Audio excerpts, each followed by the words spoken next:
Okay, testing the audio. Making sure we're still good.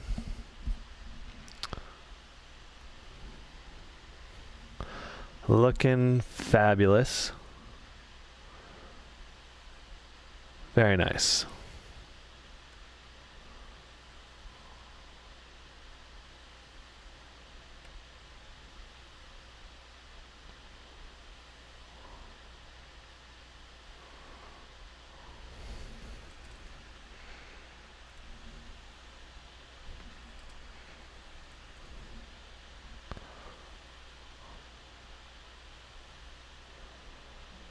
Okay. I think we're good to go.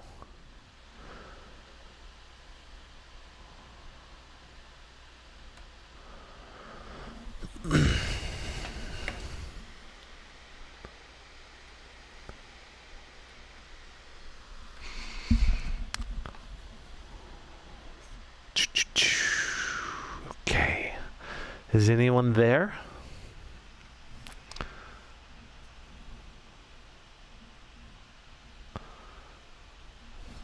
Hello? It says one viewer. We are back, that's right.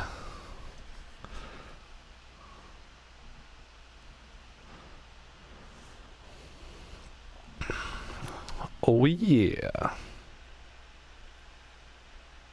Let's do the ultra wide perspective. That's so wide.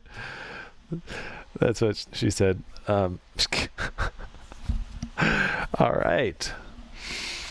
So we'll give everyone a couple minutes to hop onto the stream, and then we'll get started with the benchmarks. I can put the specs up on the display for this laptop. Asus Strix G17 3070.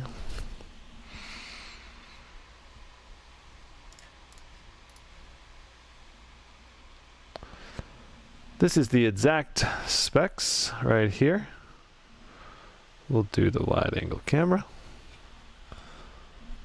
And we'll zoop.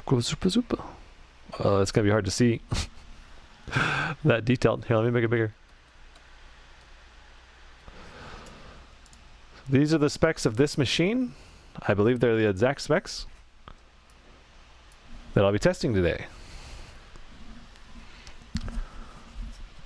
How much does it weigh? I think it weighs just under 6 pounds or a little over 5 pounds. I need to double. Where is it? 6 pounds. 6 pounds.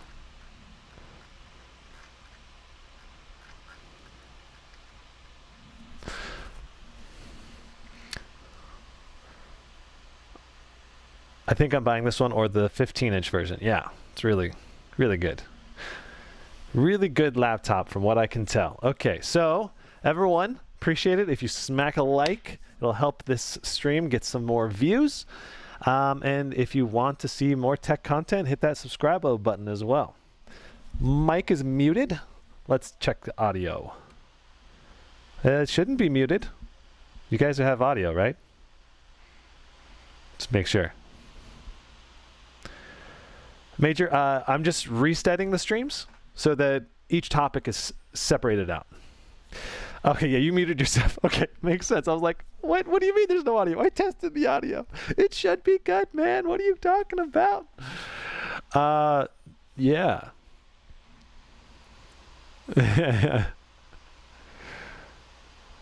Jack Dark Gem, I really appreciate the spreadsheet you made, dude. You're a man of the people. Thanks. Yeah, man. So let me just show that spreadsheet right here at the beginning while we wait for people to hop in.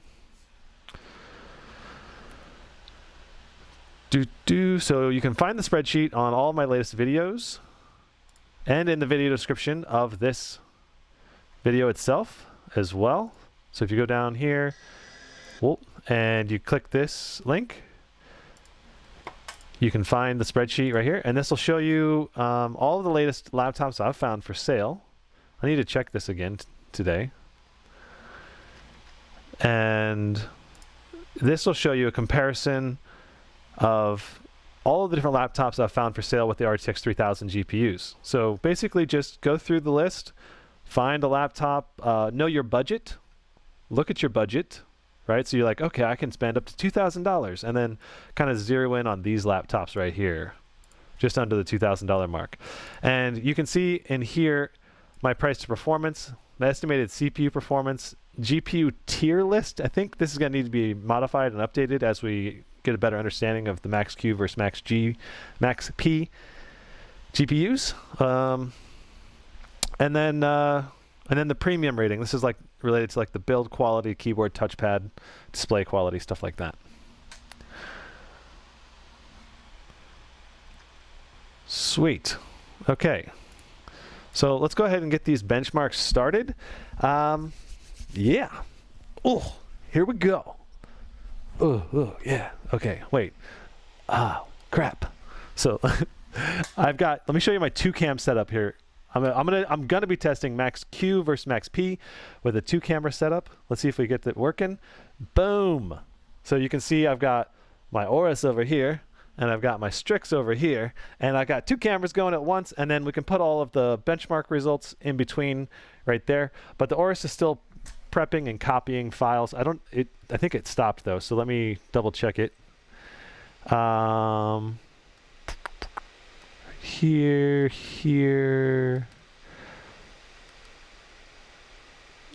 So, shabam. Okay, yeah. It stopped halfway through copying. It probably needs to be restarted. So let's go ahead and grab all of these again. All right, we don't want to grab Watch Dogs Legion anyway. All right, so that's going. And so that's gonna go, and then we've got this laptop. This laptop should be ready to go to bench a bunch of different games. And then we can run some side by side. Let me go back to checking the chat.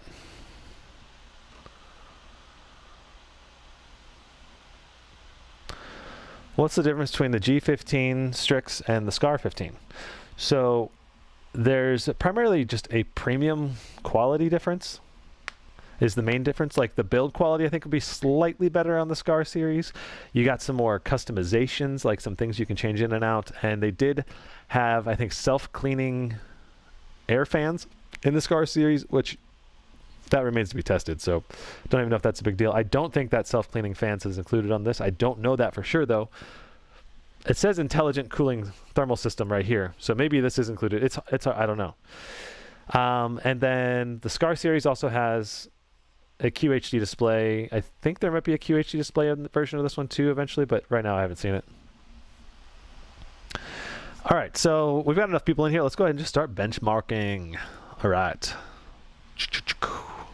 Playing some games. I gotta pull this sucker closer so I can more easily touch the keyboard. All right. This is looking great. I gotta say, this is working a lot better, huh, than yesterday?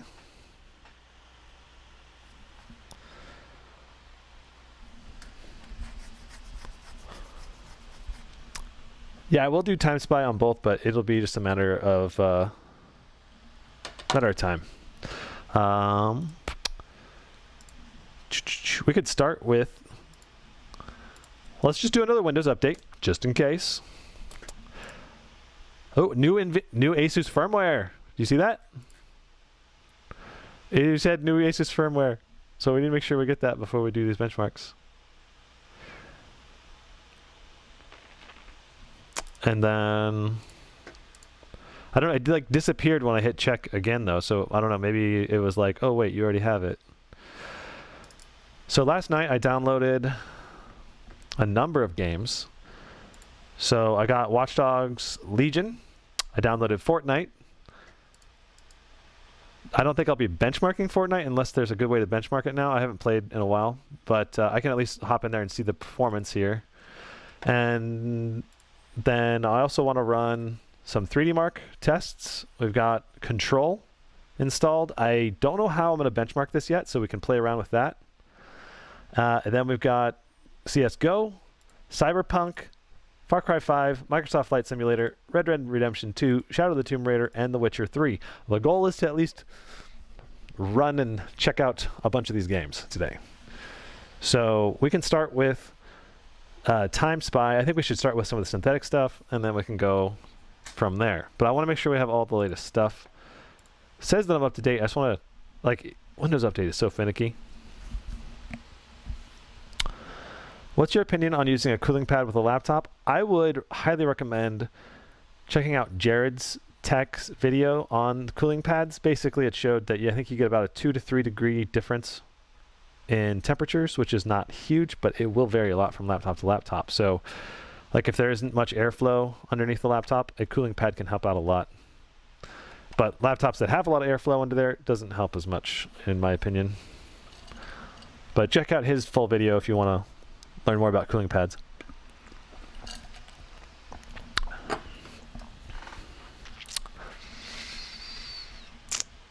I think I actually already changed that, Hurricane. Let's see.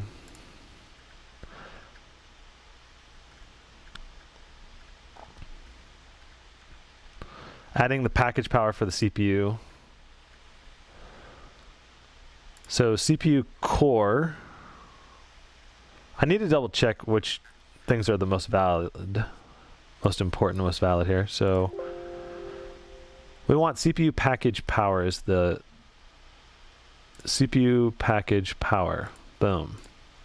Done. CPU core. I don't think we need that. And then total CPU usage, sure.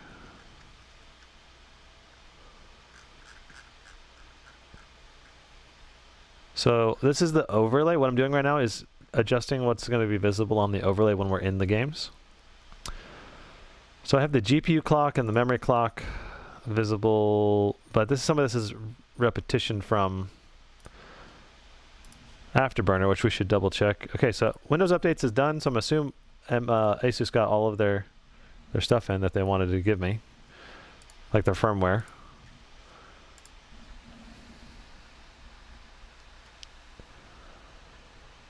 Sabito says, funny QHDs are all the rage. Clevo had a 17-inch QHD screens years ago. It's true. I actually had an Aorus that had a QHD display, an Aorus X7, like 2 or 3 years ago. But I think a big problem with it was the GPUs weren't as powerful back then, so it was harder to run the games. And then in addition, that screen had all kinds of like banding issues that made the screen look a little fuzzy.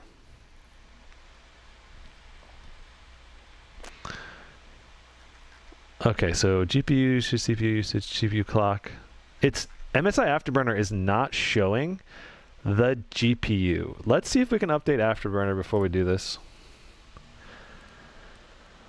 MSI Afterburner.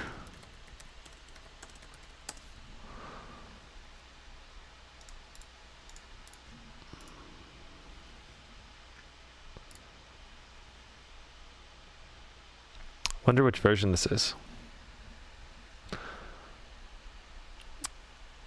Is the nits on this display good? It seems really good visibly, but I haven't tested it yet with my Spider 5 Pro. What are my thoughts on the Ryzen 3060 Max P with Ryzen 7 4800H? Could be good, I don't know.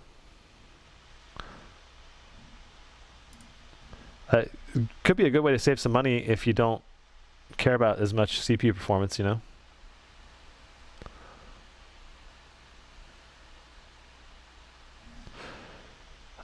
That may be true. Integrated is off though, so we're on the main GPU.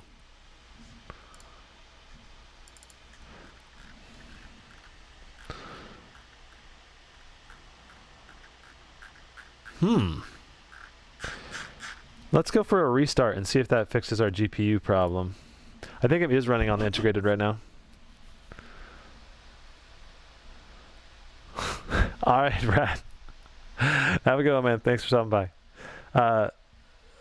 What is the difference between the AMD 5800H and the 5900HX? Not sure I got it answered. The HX is overclockable and will probably be in laptops that are capable of cooling an overclocked CPU.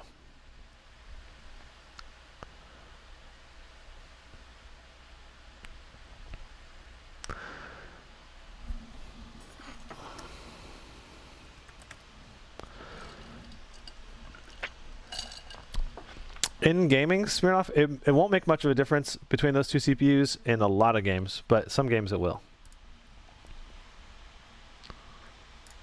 So we're going to go to manual. We're going to apply this. So we get our, so this means I always test with the highest performance setting of any laptop out of the box, whatever the highest out of the box setting is. Integrated GPU. What is this?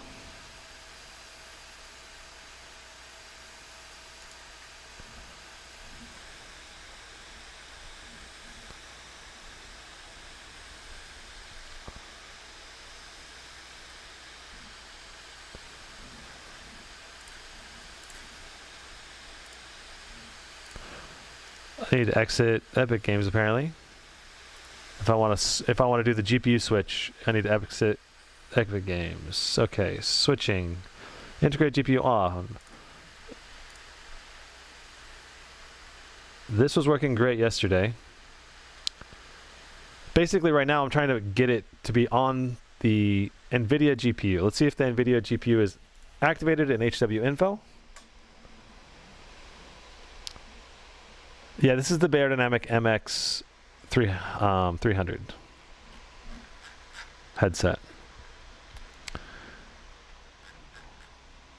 Hey, we got our NVIDIA GPU back in our settings here. Cool. So now maybe Afterburner will show it. Let's go Afterburner. We need our overlay set up. Can you turn off Optimus? I believe that's what this is doing. I don't know though. We need to know better. I need to figure out how to better tell if it's advanced Optimus or regular Optimus. If you guys have some more tips, please let me know if there's a good way to check for if it has a complete mux switch or not.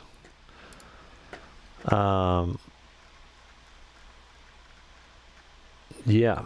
No, that's one area I want to learn a little bit more about. Like I know roughly what it is. Obviously, it's a mux switch completely switches. If you don't know what a mux switch is, basically it's a switch on the motherboard that allows you to completely change the video input to be dedicated to the GPU, like the NVIDIA GPU or the integrated GPU on the CPU. So that way you can maximize your gaming performance. And Advanced Optimus allows you to switch this. Now, the question is this Advanced Optimus where you completely disable the integrated GPU or not? And I need to do a little more research and investigation on that. But right now, as far as I can tell, it's definitely switching very quickly and actively. And the performance is great. So let's go ahead and just hop into some benchmarks. Okay. We're going to start with Time Spy. Guys, big difference between QHD and Full HD or not really on 17-inch. I much prefer QHD, but if you're not that picky, Full HD still looks pretty good on 17 inches, I think.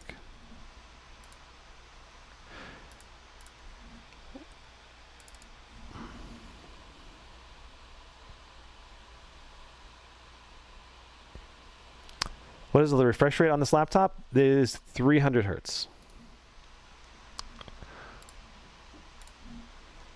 I think Darren's going to come up the stairs. My dogs are probably going to bark.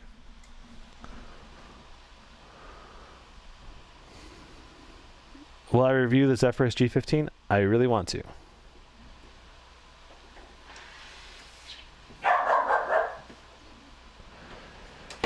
Zeus.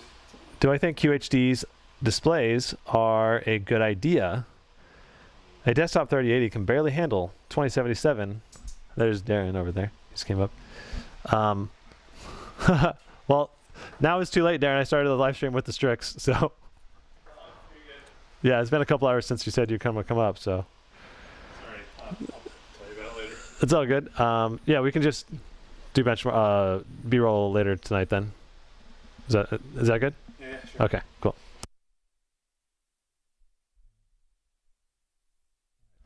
So let's go ahead and just make sure that we're all set up. We're on manual. Apply. We're applied. We've got this. So this is right here is a fan ramp. So what this does is anytime that we hit 41 degrees Celsius, it's going to ramp the fans up on the GPU. And anytime we're at over 39 degrees Celsius, it's going to ramp the fans up to 100% for the CPU. I can already hear the fans going back up now. Okay, we're going to exit this. Anything else we need to exit before we start this? I don't think so. Oh, Creative Cloud. Creative Cloud. Let's go ahead and close that.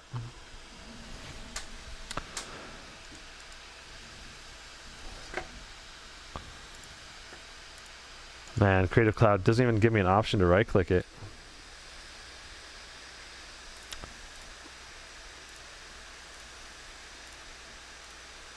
Like, why can't I just end these processes? It's probably pretty lightweight, but I just don't want it affecting performance. My goal is to actually edit the video. You guys can't see the screen? Okay. Oh, thanks guys for the heads up. And we can switch this over to be the big view of the Strix again too, sorry. And focus.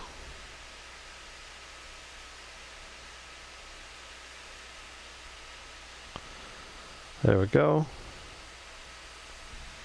Cool. All right.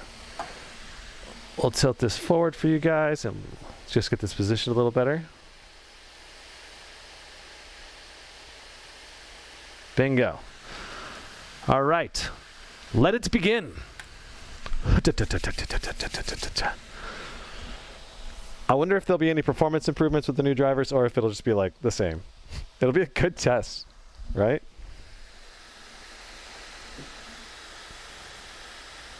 I did download the new Call of Duty as well. I think it's just Modern Warfare, right?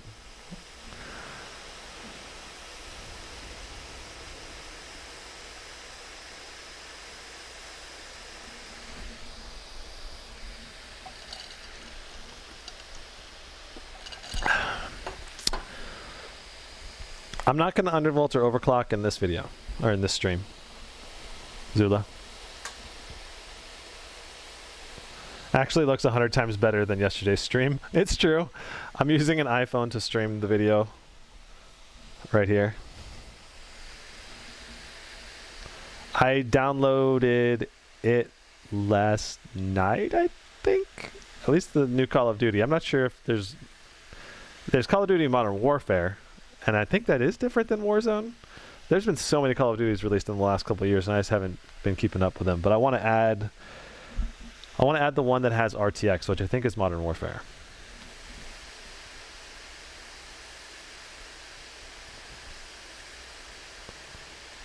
Joey moving from an i7 5500U to Ryzen 9 to RTX 3080. That's a huge jump.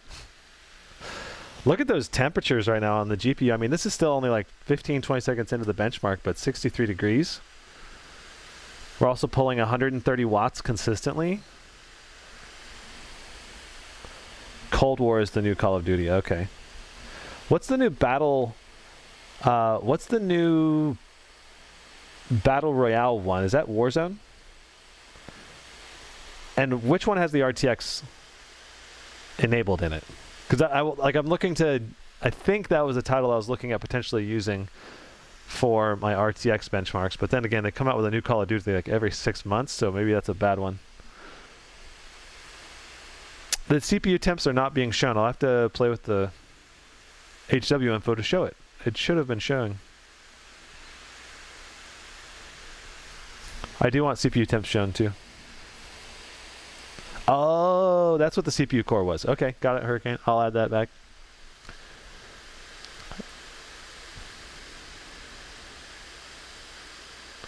Makes sense. I had it checked before. I just thought it was an extra one because I tried playing with it last night. Warzone has ray tracing. Hey, what's up, owner Disown? So, Steven from Owner to Own is one of the guys that I think is one of the top reviewers online. So go give him a check out and give him a subscribe if you guys get a chance. You guys think this laptop will be good with an external monitor? Replace your old home computer? Probably, but I was having issues at least running it with duplicated performance mode. Like there was slightly reduced performance in duplicated mode. Cold War has DLSS and Warzone has RTX. DLSS comes also to Warzone though too. Okay.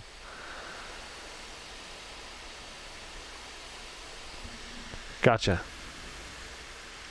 Nice. We're getting like 50. For a while there, we were getting 50 something FPS.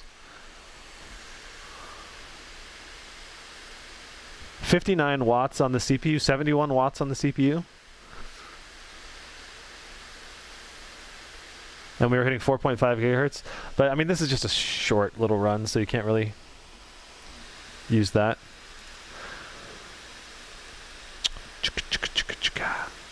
So same score for the graphics score, 10,819. That's almost exactly the same.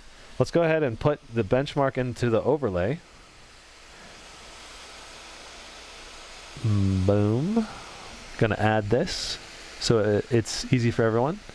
And I should probably get another computer so I can add this to my spreadsheet easily too.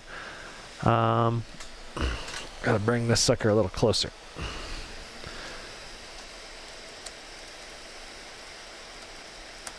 Okay, so we got Temps by 10,819 graphics. Let's just put that.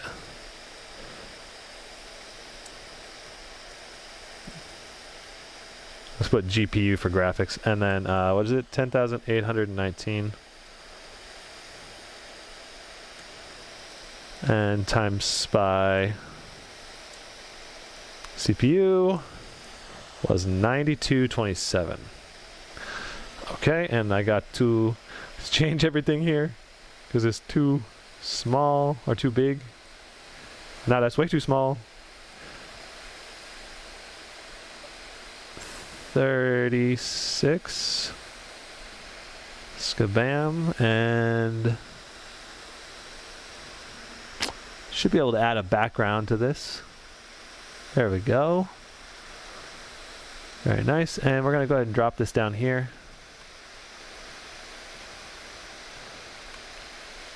And I'll be adding more things to that chart as we go along here.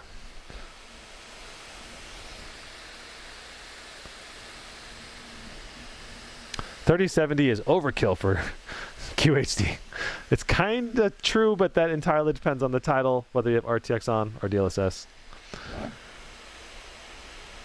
So overall, this is a really good score, especially for only $1,800. That's the key thing here, guys. You know, to get an overclocked processor last year, like the 10980HK, which is probably the closest thing to this processor in this laptop, you know, and then to also get this level of graphics performance probably would have cost $2,500 minimum last year, and now we've got it for $1,800. That's the takeaway, I think, the key takeaway here.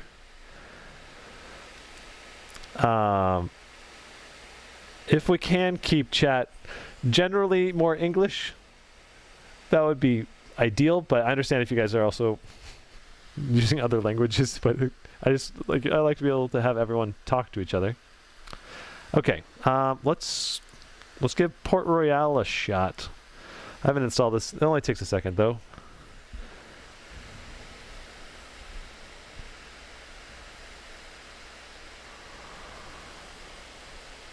Yes, AMD pricing versus Intel. Yeah, it seems like I really like what MSI is doing with their laptops in terms of like they're adding higher GPU power limits to the machines. But I think there was just AMD supply issues right now. So they just couldn't get AMD chips in their machines. And then because they have Intel, they're being forced to... We'll run it with the demo. And then because they have Intel, they're being forced to sell them now, otherwise they have to wait 3 months to get more AMD chips or something, you know? So like basically MSI's been caught in a bind, I think. But I think the GE66 information I've found so far has been really impressive from a graphics perspective.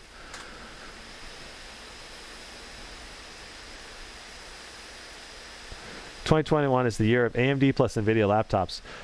True, but also Intel I think will fire back in March. Intel will fire back for the processors in March, and I think AMD is also going to come out with their RDNA 2. They've said in the first half of 2021, so you never know. They might surprise us, but I predict Intel may make their real comeback in like 2022 or 2023 if they can get their nanometer core size down. There's quite a shortage of AMD chips, yeah. Seems like it. And I don't think, well, I should turn this down. It's so loud. The speakers on this machine are quite good. I wouldn't say they're not like amazing, but for an $18 machine, I think they're great. Like the speakers on my Razer Blade Pro 17 are better, like noticeably better, but these are close and they cost so much less. This is just a gorgeous benchmark. Like, it looks so cool. So this is just the demo, and then we get to the actual benchmarking section. This kind of just shows off temps, the wattage of the GPU. Oh, I didn't add the CPU core temps in. I'll do that. Don't let me forget, guys.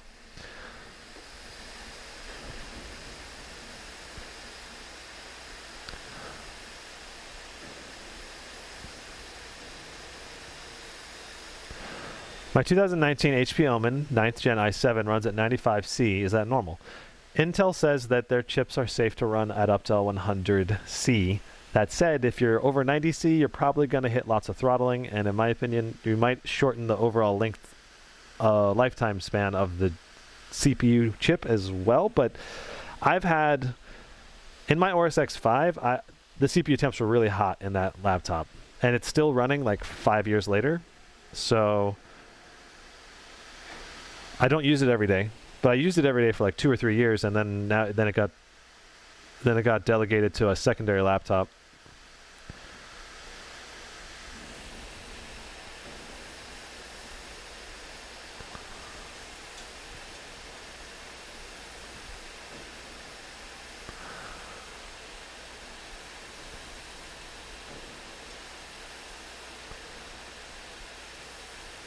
So can we use this as the basis for the SCAR as well? Should they be similar? It's hard to say that they'll be exactly similar, but they should have a lot of similarities. Kusha says undervolt if you can. I did undervolt in the past. I used to have that as a standard. I try to do a 0.1 undervolt, and I think in 2021 I'm going to go stock because I think that's what most users are doing. And also in 2020, most manufacturers stopped allowing undervolting unless you got access to the advanced BIOS. So, but undervolting shouldn't affect most performance, especially in this machine where we're already having such good temperatures.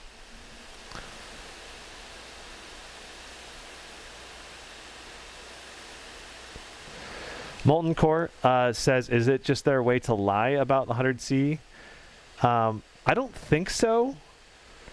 I think it's more that they designed the mobile chips in particular to withstand that high of temperature under extended loads, and they designed it differently than desktops. Like they're not the same exactly. I don't know. I wish I should actually do more research on this before I say officially. We're actually doing the benchmark now here, guys.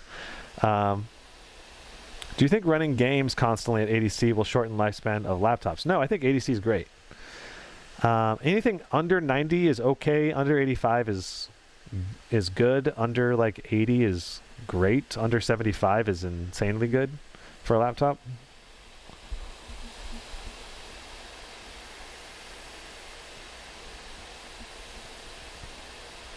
Yeah, you should be able to undervolt, unlock, overclock this laptop, at least on the CPU.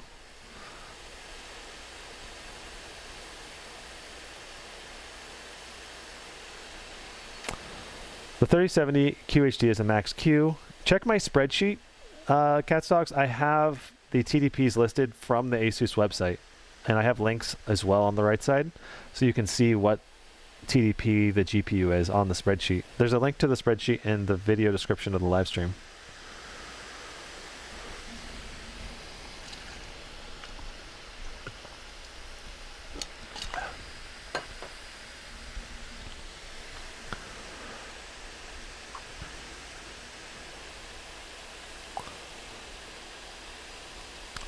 Mark mode, I'm not sure if it has advanced Optimus or not. It does switch easily between the integrated and dedicated GPU. It's a common question. I'll show you guys again because a lot of people are asking about it. Do I recommend undervolting? On Intel chips, absolutely. It's a huge difference. Port Royale, we got 6442.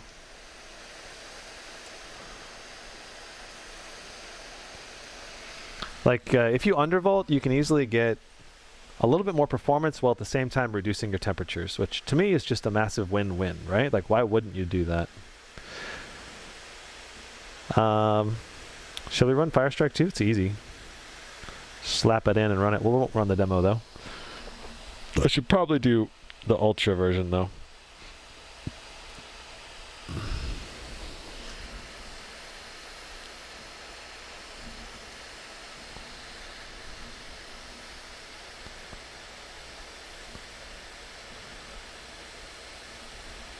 The Strix G17 with 3080 is the flagship. No, the Strix Scar with 3080 is the flagship. Or maybe the Zephyrus Duo 15 is even more of a flagship.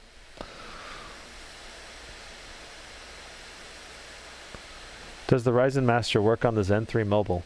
I'm not sure, own or disown, because I've never overclocked an AMD CPU.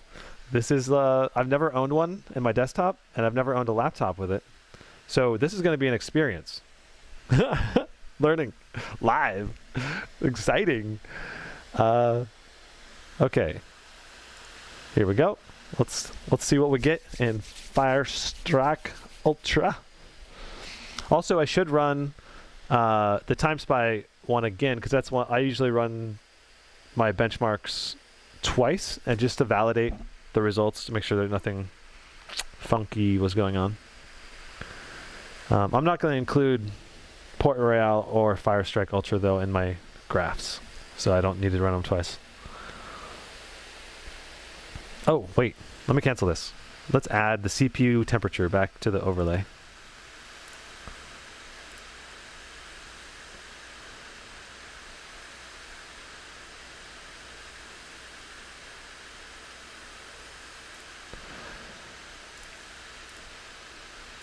That should be it. Firestrike Ultra, here we go.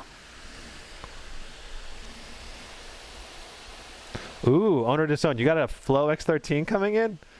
Oh, you lucky. Lucky son of a gun. Man. I wish. Yeah, that laptop seems really interesting. I read 2 reviews on it this morning when I woke up, and it seems really promising, but the reviewers were like amateur hour. Wait, you're not getting the eGPU?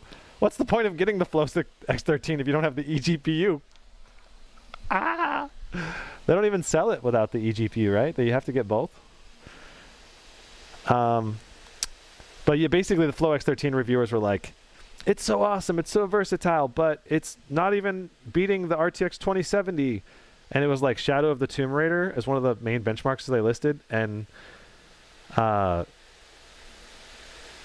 Shadow of the Tomb Raider, it underperformed on my Strix, so I assume it's a driver issue. So I doubt they even had updated drivers when they did the review, and I was just like face palming, like, why?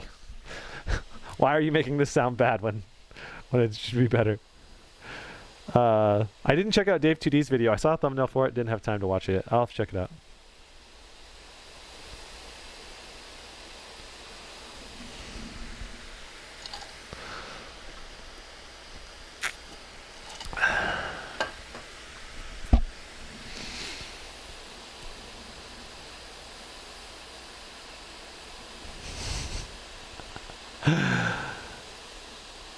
Cats, dogs. Best Buy has a great return policy. I'll just benchmark it, and if the G17 outperforms it, I'll just return it and get my money back. Can you explain the difference between CPU cache and CPU core, and why cache is so much more sensitive when undervolting? I'm not that much of an expert. That's a good question, though. I am trying to expand my technical knowledge, though. I'm constantly trying to learn and expand that. So my expertise is more in just the actual use and benchmarking and making sure that the performance is consistent. What are the CPU temperatures, though, Gizmo? 71. It's right there. The CPU temperatures were right in the middle, right here.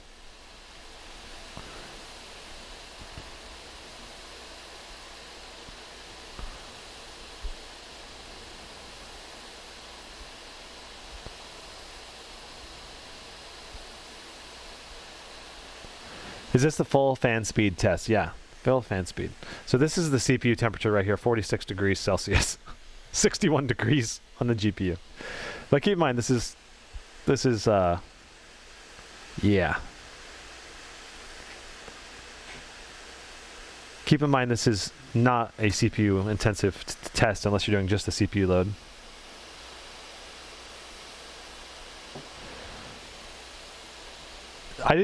Was it 70 watts? If it was 70 watts, that's a... Yeah, I'll have to double check I wasn't paying attention to the benchmark. I've been reading chat. So you can see right here the dynamic boost in action. So we start out at 4.5 gigahertz on the CPU, and we drop down to 3.3 gigahertz on the CPU. And we do that each time the GPU starts. It's dynamic boost in action, and then boom. During the CPU test, you can see that we're clocking up to 4.44 gigahertz. And then we're dropping back down again for the GPU. And you can see the GPU clock frequency also goes down, right, during the CPU test. So the real question is, what is the performance going to be like now in a CPU only load, a GPU only load, and then a dual load?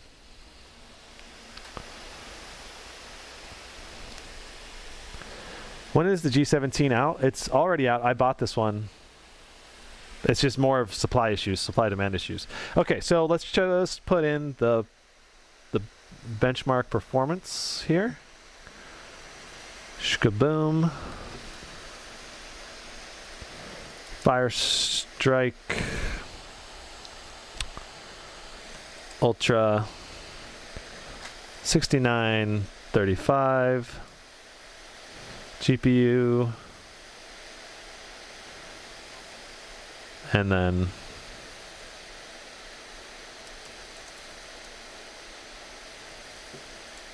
I'm going to switch the order of that other one so it's consistent. 26,315. Ouch, that's pretty good. Pretty sure that beats out my 9900K and my Alienware. I think that was 23,000 on my Alienware. Okay. All right.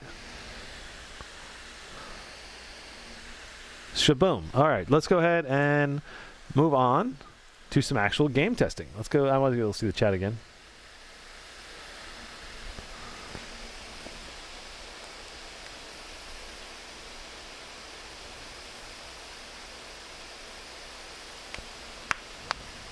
The GE75 is a great chassis, though. You got to admit. It's got a higher power limit even than this laptop. So...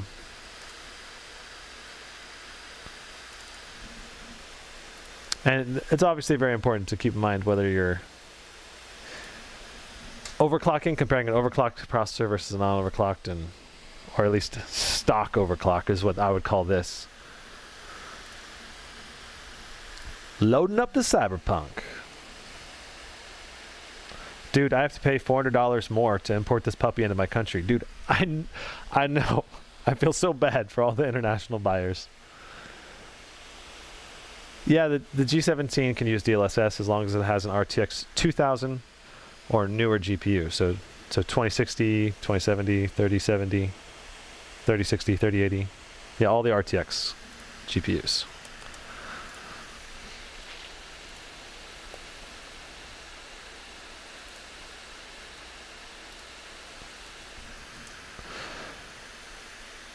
Here we go, Cyberpunk time. We'll go ahead and we'll run the benchmark and then we'll just play the game for a little while, okay?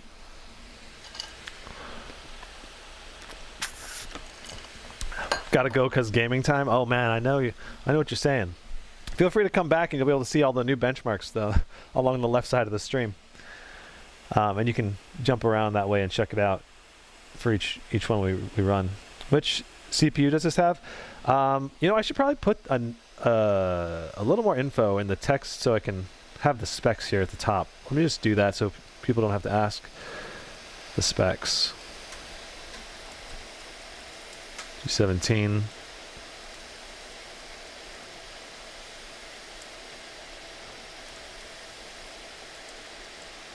One 30-watt and 9 X with I think 16 gigs of RAM. I think, okay.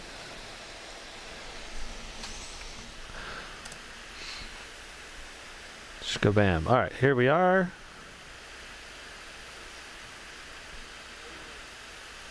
Very nice. Let's see here.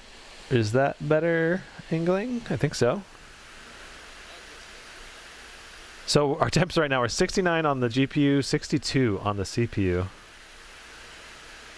Let's see if they go up as we do this benchmark, but... Okay, we start this. Now, at the top here we have our average FPS, our 1% lows, and our 0.1% lows. I should...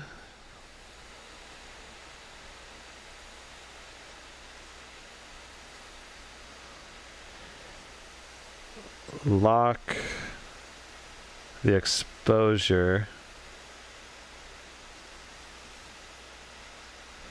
There we go. Hopefully that works well.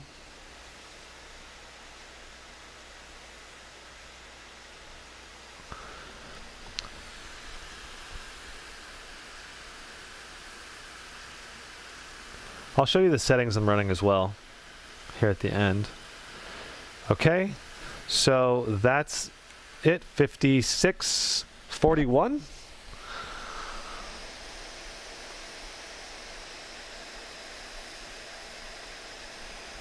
So Cyberpunk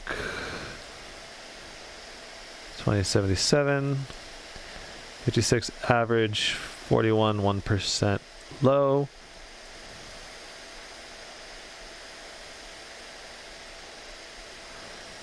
And this is with, let's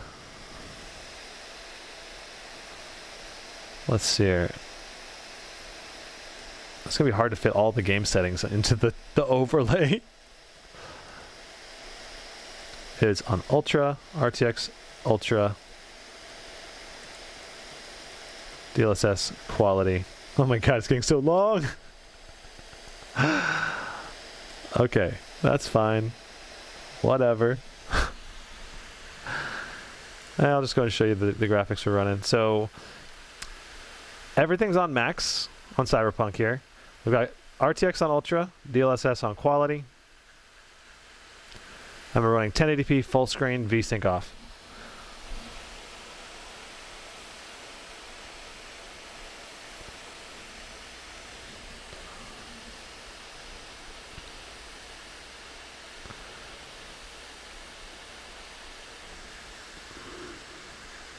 Okay, let's go ahead and just do some gameplay action here. See what our temps and performance are like. I'm just mad at Asus for no webcams. Dude, me too! I've used my webcam a lot, and whoop, I should go further back. Further back. Let's do this.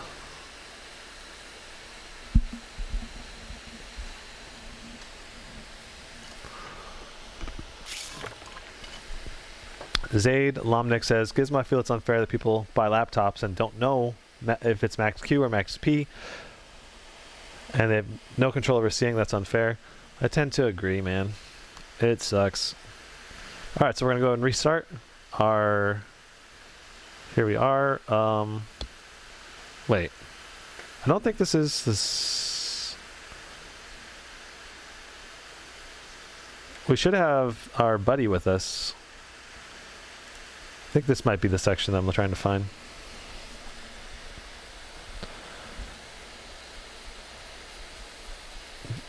Can you guys confirm if Warzone has a benchmark that you can run? I don't think Warzone's installed. I think I installed a different game. Alright, so this will be a better example of the actual gameplay of Cyberpunk. Let's go ahead and... because this will be like more or less like straight live, you know. So RTX on Ultra, DLSS Ultra, here we go. We're going to sneak up on this guy. And we're going to go ahead and... whatcha! Bye-bye. I'm a notorious looter whenever I play games. I always got to get every single thing I can see. Okay.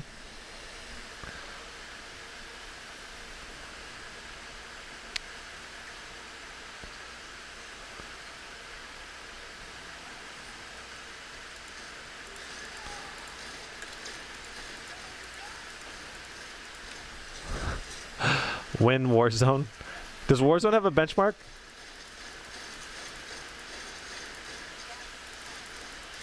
I may have missed if you guys does no benchmark, but there's a mode with a bot. That's probably the way I would benchmark it then, if I just like stand in the same spot.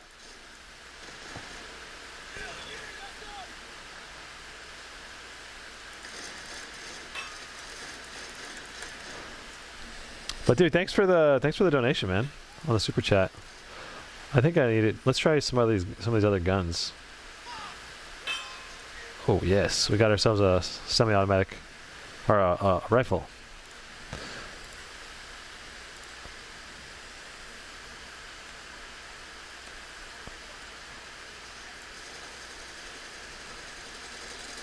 Like I say, this is playing extremely smoothly. Like there, even though we're only getting like 63% FPS, the game is smooth and it's a single player game, so that's fantastic.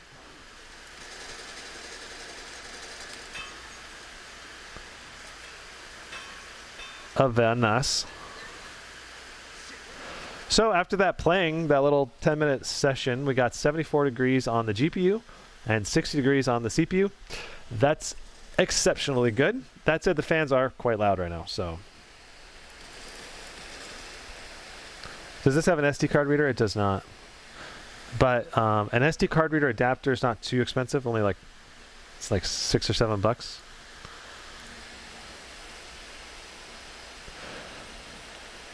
Our gaming laptop's good for competitive gaming, CSGO, Warzone, or is it better to buy a PC? It's, I think, really good depending on the game. Like CSGO, you can max out the frame rate. Pretty much guarantee you we're going to max out the frame rate like crazy. This mission doesn't require as much power. That's potentially true still. It'll vary though a lot. But I want to keep moving from game to game. So I don't want to spend too long on just Cyberpunk. Okay.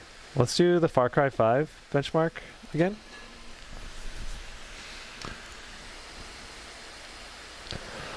Zula Warrior, expected higher FPS than Cyberpunk? Well, it all depends on what settings you set, because I have everything basically maxed to the max, right? In Cyberpunk, we're getting 55 FPS. If you set it to like medium settings, which still look almost the same, you can pump the frame rate up to like 90 or 100 probably. I don't know. I have to do some testing, but you can get the frame rate up there a lot higher on lower settings.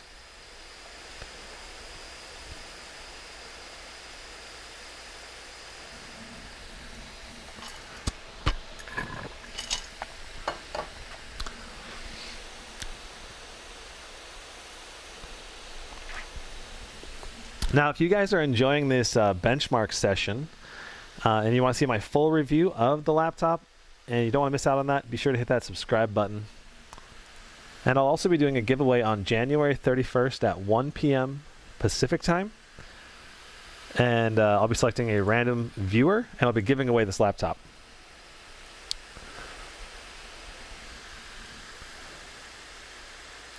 Like this exact unit is the one I'll be giving away, so.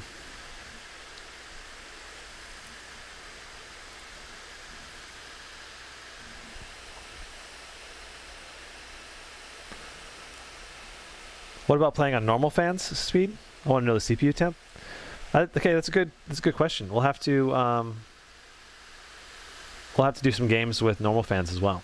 Oh yeah, look at that. We're getting, I think that's about 10 FPS higher than we were last night. At least right off the bat, we were. Does this laptop have liquid metal? Yeah, it does. Watch as he overclocks the laptop into oblivion. Okay, guys, here you go. I'm giving it away now. So this game really pushes the CPU and GPU, in my opinion, a lot. If you play an extended session of Far Cry, at least.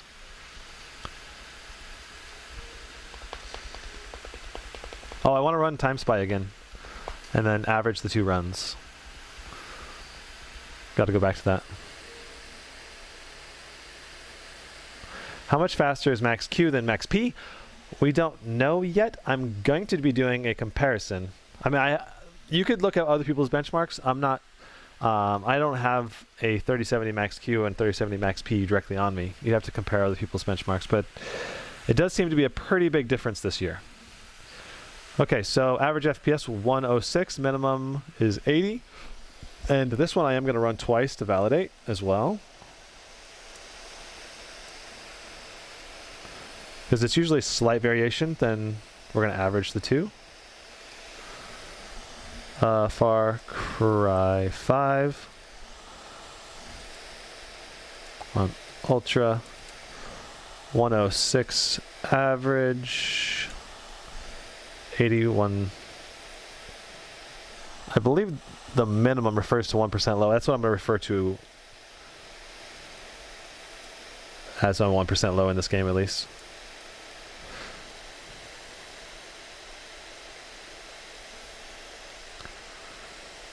Okay, let's go ahead and run this again. Gotta scoot this up so you guys can see the new bench. I should take this and make it a little easier to see. Chicka chicka boom.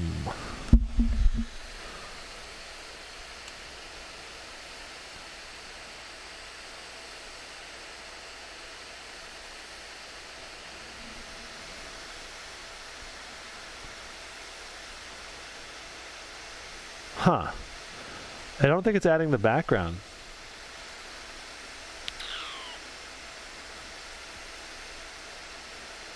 Ah.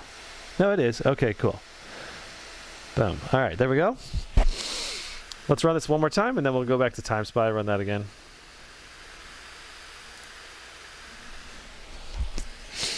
My nose is being all itchy. Ah! I've seen a red key on the right side of the keyboard. What is that? That's on the Scar series, not on the G17. Thanks, man, for today. It's time to sleep for work tomorrow. Later. All right, see you, man. Thanks for stopping by the stream. Can you explain why does the GPU bottleneck some games? It all depends on the how the developers of the game optimize the game. Do they optimize it for CPU, GPU requirements, and also depends on what kind of game it is, because some games have a lot of objects to track.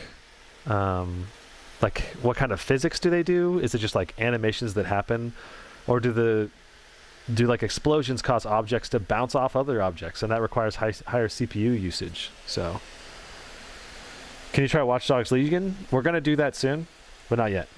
The Watch Dogs Legion is insane. I was running it last night, and it was the most difficult to run game I've seen so far. Okay, so our minimum 1% is still the same. Our average is 104. So we're going to average between these and do 105 for our average for the game.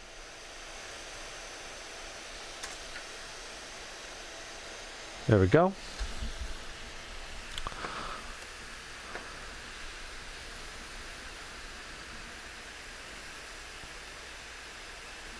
And let's run Time Spy again to validate.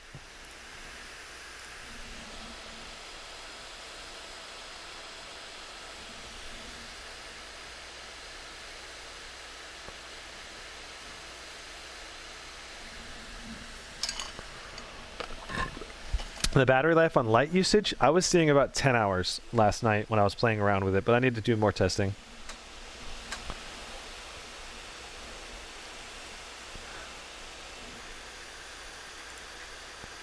It's going to depend a lot. I think you could get more than that if you optimize more, or a lot less than that if you do a lot more demanding things.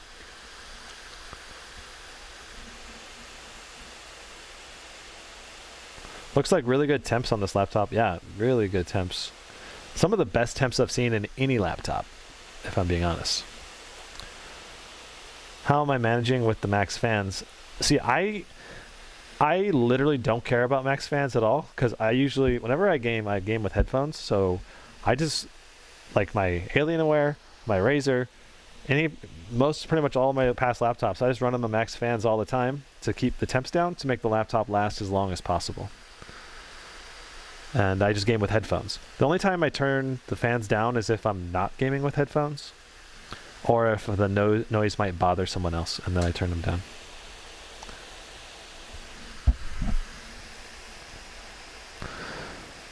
Do these all come with Max P? The Asus Strix G and Scar series, I think, all come with Max P to some level. I can't really tell how loud the fans are because I've got 3 laptops running right now with loud fans.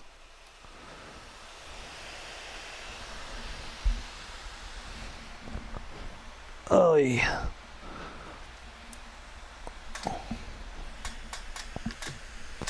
Looks like the Aorus was not plugged in and it turned off. That sucks. Let's get those games installing again.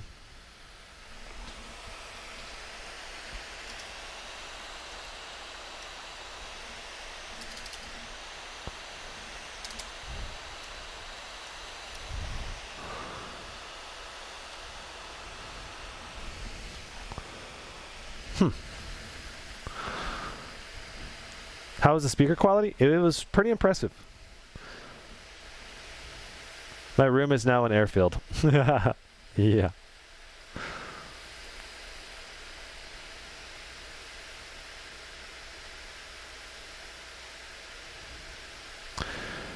Why do gaming laptops have such strong CPUs? CPU usage is only 15%.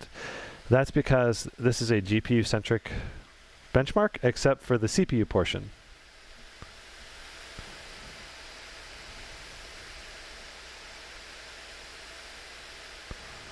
Some games are quite CPU intensive, it's true. It just really depends on the game. And that's the thing about this laptop, it's very balanced with the CPU and GPU performance, so you're going to get really good performance in both types of games. Should I get this or a Max P2080 laptop? Most likely you're going to pay less for this. The CPU is going to be better than a 2080 laptop. So if you're getting a 2080 laptop for less than this, then maybe. But it just depends on the price. I would probably say this is going to be the better bet, though. Have I tested the battery life? Last night I did. Just I was starting to type out my script for the laptop review on it, and just letting the battery estimator go, and it was estimating 10 hours of battery life when it was basically Wi-Fi was on, backlights were off, and it was just a Word document. I think a browser was open too, but yeah. It was very, very power efficient.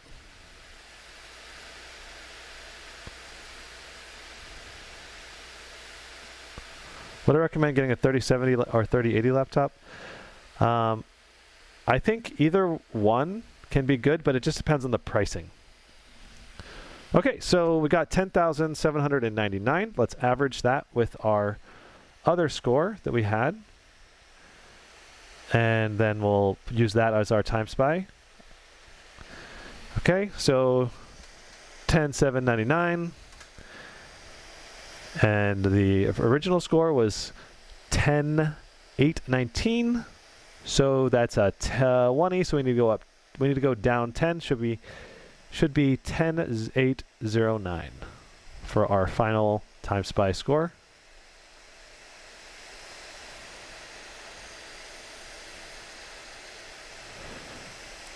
And I'm also going to just copy this out in case OBS crashes or something. That would suck. I don't want to lose these numbers.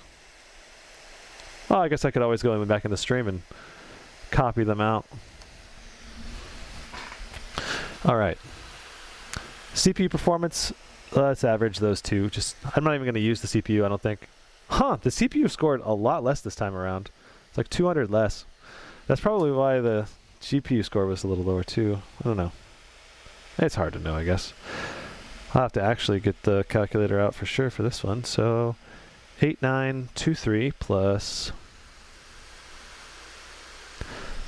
9227 divided by 2. That's not it. Okay. 8923 plus 9227. Boom. Divided by 2. So 9075.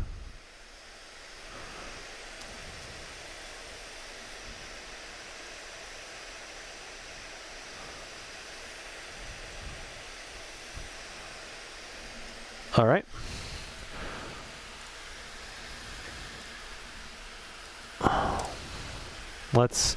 I know you guys are wanting Call of Duty, but let me just see. At least some of you guys are wanting it. Obviously not everyone. Let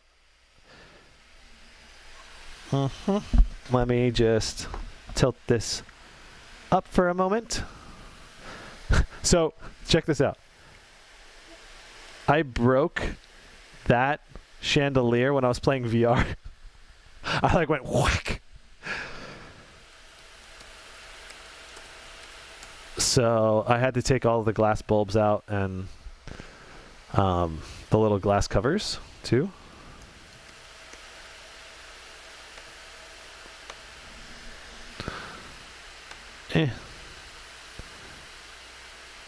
Okay, looks like we have to create an account because I don't have an account created, so give me a moment. I need a testing account.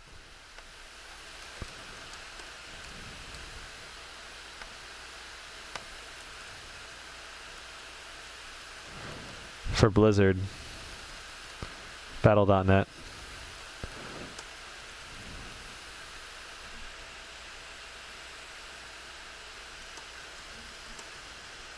Oh, that's a phone number. Okay, there we go.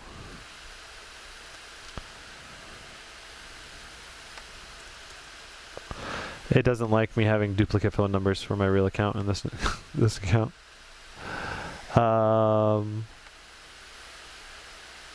Okay. Okay.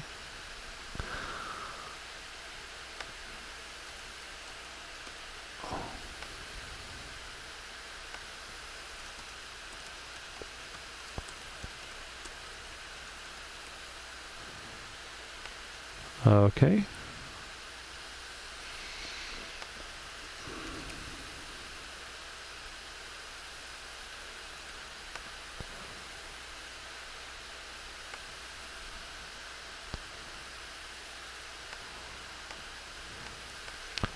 Okie dokie. We should be logged in now.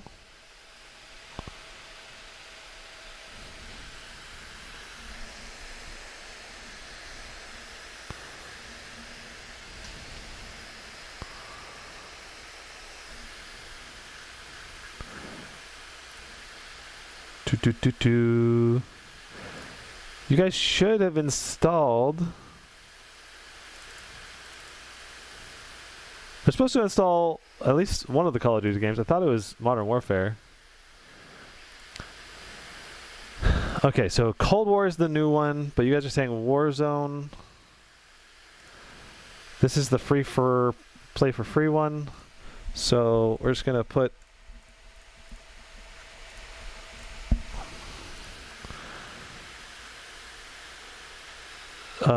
don't worry about it. I did not already add it, but whatever. Okay, start install.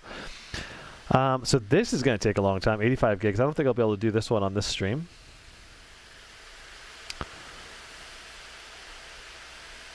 Because I don't want this interfering with the other benchmarks.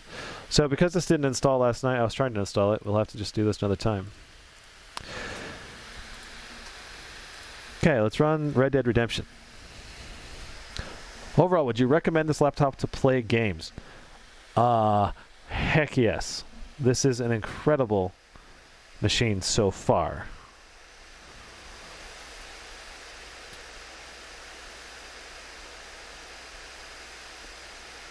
Make a separate vid for it then? Arjun? Maybe. Maybe I will. I also might have time when I'm doing the Aorus 17G benching as well, so. Oh, I just realized, if we're going to do side-by-side benchmarks, I need 2 separate accounts.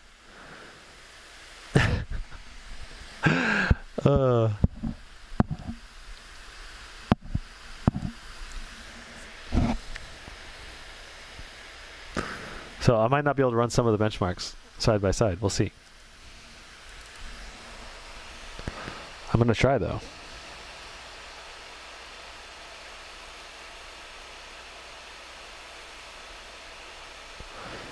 I'm going to start downloading some of these games.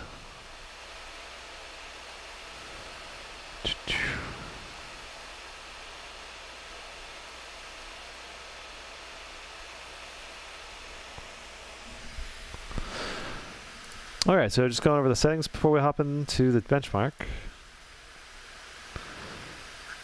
So, starting at the top, 1080 300 Hertz full screen, VSync off. We've got everything set to the max. Here we go. 3D Mark with offline mode will let me run it on both laptops. That's probably true.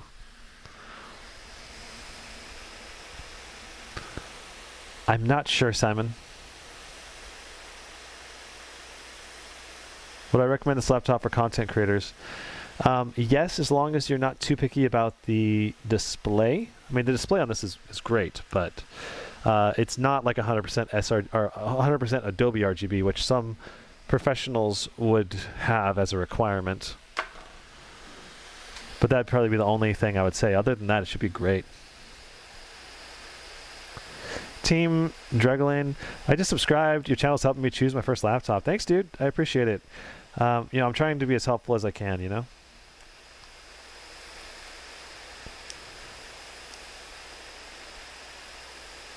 I really want this laptop, but I'll wait and see for RDNA 2. If you, yeah, I think that's a fine decision, Housewarrior. You, no pressure. Like I think there's a lot of pressure right now to buy, just because we know there's a shortage of supply. But if RDNA 2 laptops are really good, that could alleviate a lot of the problems we're having right now.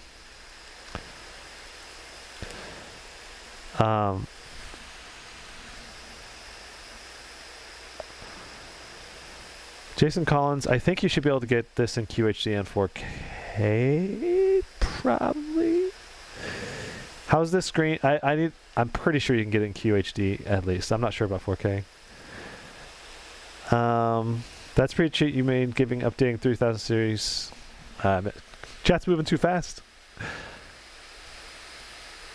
Yeah, the spreadsheet you gave updating the 30 series laptops is super helpful. Thanks, man. Yeah, dude, I'm just trying to be as helpful as I can, you know.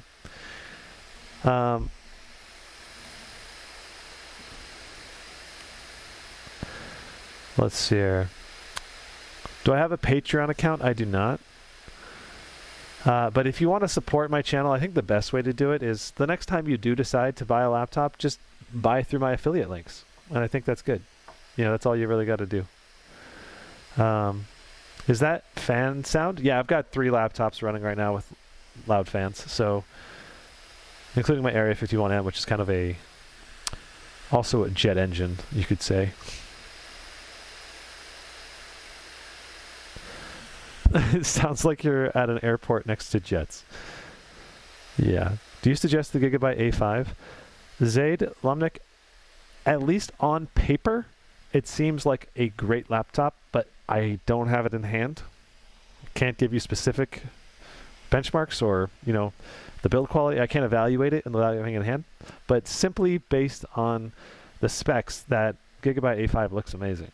For the price especially. Looks really good. Do I have an OnlyFans? The question is, do you want an OnlyFans? No, I'm just kidding. Do you have a 100-watt power adapter charger to try Type-C charging? I do. I have it right here, actually. It's plugged into my Quest right now. What about the Strix 17 3870 price in UK? I'm not sure. It's probably going to be a little higher than the US pricing, though. Ryzen 7 5800H or 10875H. Those processors are going to be pretty close, but I think the Ryzen 7 will be better just because it's a 7 nanometer chip instead of 14 nanometer. So more power efficient and a lot of performance. But I haven't got to look at detailed benchmarks yet. Am I going to test Fortnite? Yes, I have downloaded Fortnite and I will be doing it on this stream. Is this laptop good for engineering applications and also gaming? This laptop should be great for literally every type of productivity. Do it VR good? Yes.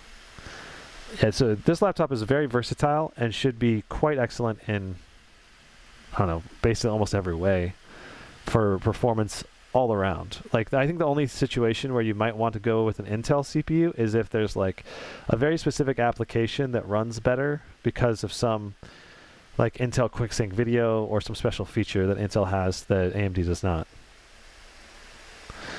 The Zephyrus G15 is available for pre-order on Best Buy if you're interested. Wait, really? Oh my god, I gotta update the list. If that's true, that's amazing, and I gotta update the list. Let's go check it out. Oh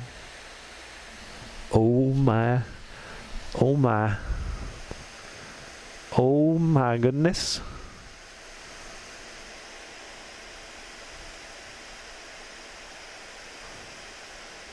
I should probably pause the stream at some point. Okay, I gotta stop the benchmark there because that's where I stop it every time. I'm terribly sorry if I was blocking the camera there.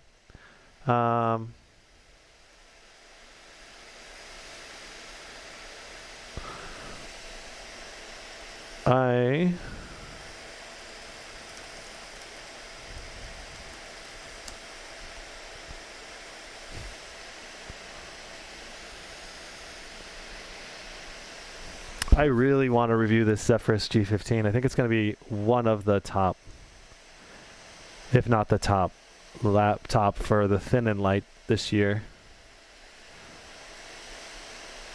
Looks like it's estimated delivery of February 15th for the Zephyrus G15. If you guys want to check this out, I just updated the list on my RTX 3000 laptop list ratings, and I put the Zephyrus G15. Looks like a lot of the Best Buy stuff is up there. Okay, wow. Checking out this benchmark. We got, is that 2.5 more FPS than before, after the driver update? I think it is.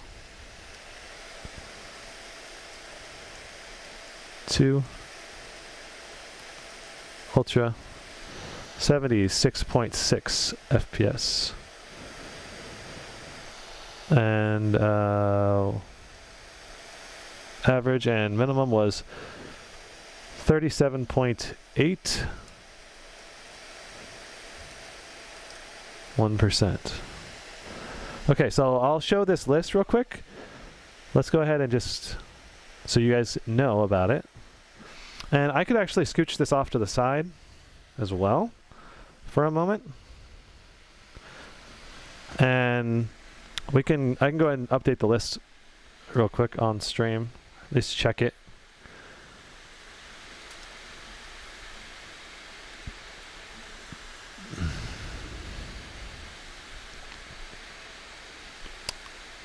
Okay. Switching this up for a moment, and we'll just do a quick check on the list, and then we'll go back to doing more benches. Webcam, benchmarks, those are fine. 12 Pro, that's the Aorus. It's downloading stuff. And then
okay, that should be the sound again. I'm sorry. I just gotta scooch this up like that, so there we go. Thanks for pointing that out, guys. All right. So, okay, so I just added the Zephyrus G15, which I think is gonna be a top performer, or not top performer, but high demand laptop, and the Asus Tough Dash to the top of the list. If you want to check out this list, there's a link in the video description of the live stream. And then also, if you want to look it up on a laptop or something while you're watching on your phone so you can hear me talk about it. Let's see if Adorama has updated their links. Nope. That one's not updated at least. Let's see if the 3070 Max Q Tough is available now. It is. Oh, snap. That one has the better display too, 240 hertz display. So that's the cheapest. That right there is the cheapest laptop with a 3070, or this one right here. But it is a Max Q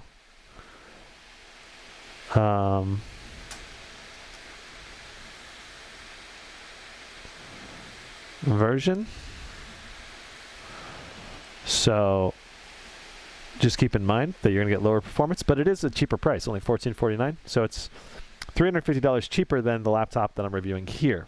So that's like what, a 30% reduction in price, and you're probably going to have around a 25% reduction in, I don't know, a decent chunk reduction in performance. I'm not going to say a specific number until I know more. But it seems like a great overall laptop. Very thin, very light, insane battery life. All right, and then let's just see any other Best Buy links to check, because if Best Buy did one, they probably updated a lot of their links. I think this one has already been on sale. Probably no change for that one.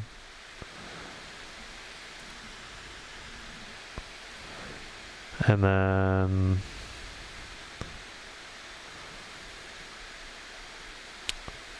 okay. I think that's going to be all of them, but I should also just do a quick check. Maybe they added more models.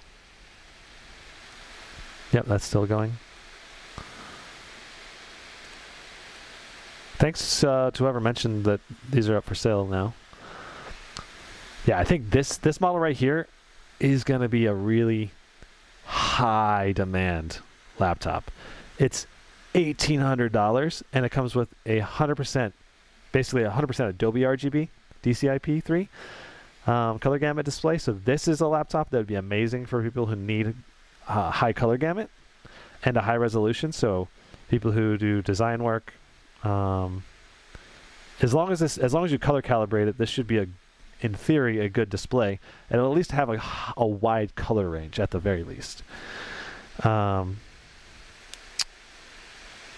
okay, so I think that's all of the changes there. Cool. All right, let's go ahead and hop back over.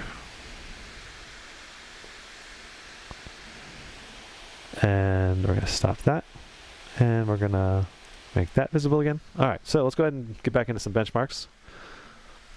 We still have more to do.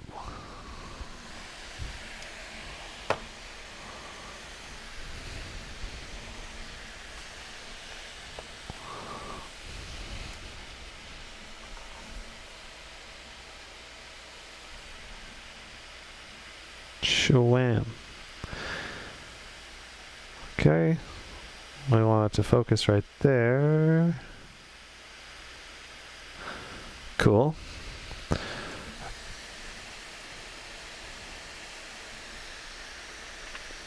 Any info on when the lineup is going to Europe? I think there are some links in my sheet for some European dealers that have already sold some. So go check that sheet and look at the international links. Besides the G15, do you know if there are any other RTX 3000 series laptops with high Adobe RGB? I think there are some other Asus laptops that have higher color gamut, and then some of the Razer laptops, I think there's a couple of those that have QHD, 100% Adobe RGB as well.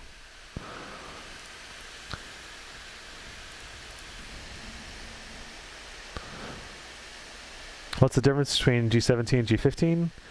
I like a 17-inch display, and I think that's the main difference. Just the display. There might be a couple other differences. I have to look closer at it. Let's do The Witcher 3.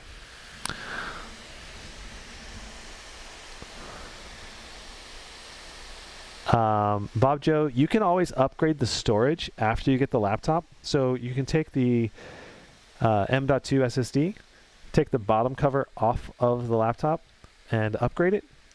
Like I've done that on almost every laptop I've ever owned. So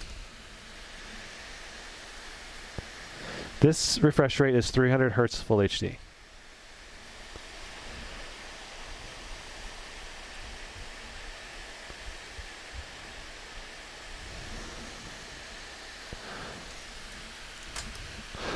Okay, so the way I benchmark this is near the start of the game, so it's pretty easy to mimic my tests. I usually try to pick a place in a game that's early on. That way, you know, like if you guys wanted to benchmark it as well to compare, you can do that. I'm not sure which laptop you're talking about, Jump King, but I also don't have the details on which laptops have soldered versus not soldered memory. Because oftentimes the manufacturers don't disclose that until you get the laptop in hand. So basically this is the area where I do my test. I'm getting a little bit of stutter. Witcher 3 usually has a little bit of stutter every time you go into a new area. So I usually just kind of do a quick run out here to load in any like the textures and the area, so there's no like any unusual stutter is removed, and then I run back over here. I stand just inside the doorway, I look this way, and I start my benchmark. Boom. And then I run out this way, right along this path. I jump the gap, and then we run again, and we jump off this, dive into the water, swim back to the surface as quickly as we can, and swim to the shoreline. And that's the benchmark.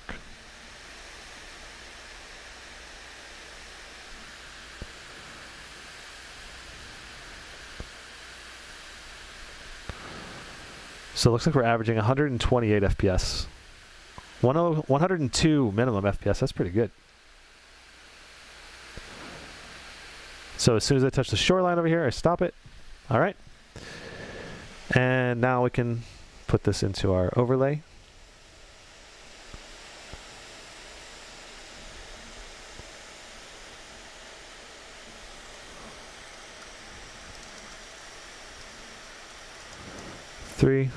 Oh, I should have checked the settings before I ran that. Just to make sure that it's on Ultra. It should still be on Ultra, but if it's not, I got to make sure. Okay.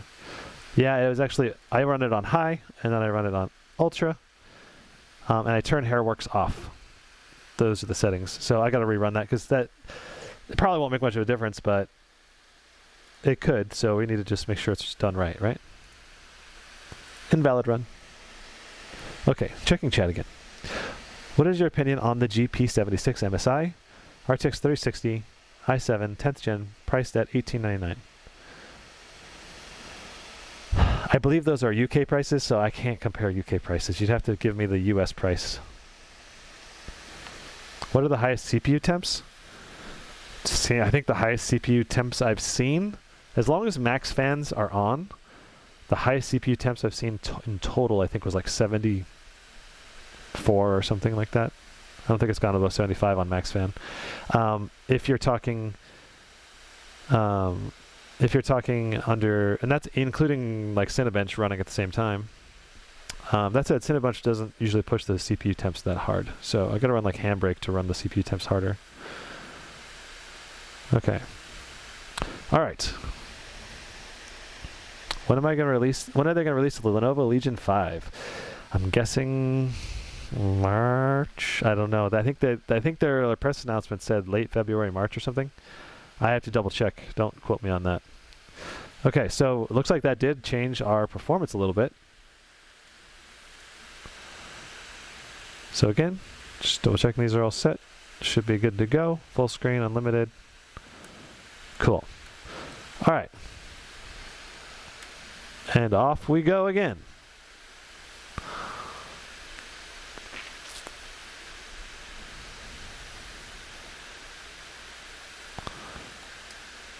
Huzzah. Yeah, they are different, Kuners, but I'm using the in-game benchmarks when possible. So I think it's... What can you explain a better? Can you give me a better explanation of how they're different? Because I would actually like to know that. I thought they were very similar in their rating. If they're not, I would love to know more. Okay, so we got 125 average, 103 1% low. And maybe it is better if I just run MSI and use MSI to calculate 1% lows and never use in-game minimums. So I could probably change this to min so that it's the term is correct, like you're saying. All right, what's your 3? Ultra, 125 average, 103. We have a really bad 0.1% low. So I'm going to put that in here too. Only 19 FPS for our 0.1%. So, and that 0.1% represents if we have like any kind of minimal stuttering, or like, very rare stuttering, but it's bad stuttering. Okay.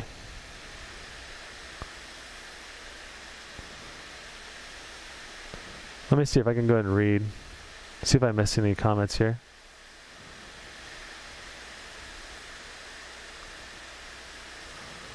So a 3060 watt with 80 watt, if I was less powerful by regards to that. Marshall plays you're asking if an 85 watt GPU is less powerful than a 115 watt GPU of the same GPU.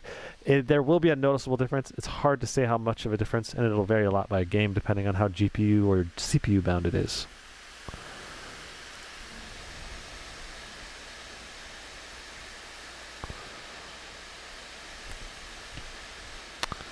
Okay. Very nice. Let's run Shadow of the Tomb Raider again. Let's see if we can get better FPS this time in the Shadow of the Tomb Raider.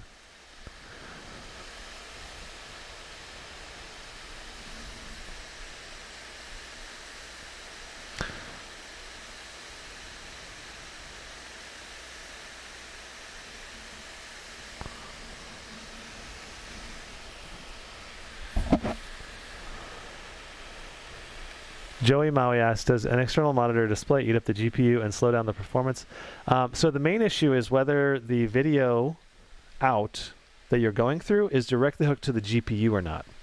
If it's hooked directly to the GPU, you should have just as good a performance as the in-game or built-in display.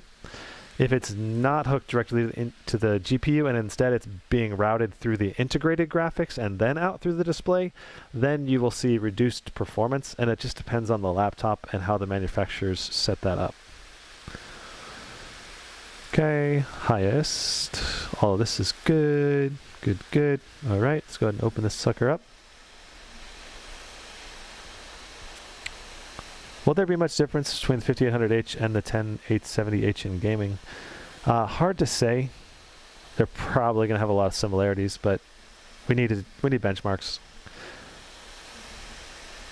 I'm currently thinking the Ryzen will be just a little bit better because if you have the Ryzen 7 nanometer architecture, core size, it's going to take less CPU performance or take less CPU power to run the same clocks and everything. And that'll allow the dynamic boost of the RTX GPU to perform better. Compared to the Intel CPU, which is going to need to suck up more power to run at the same clock speed. And it's going to hinder the dynamic boost of the GPU a little bit. At least that's my theory. That's untested. Don't take that as fact. That's a theory. We need to test that out. Okay, all of this is on. Good, good, good. Let's run it.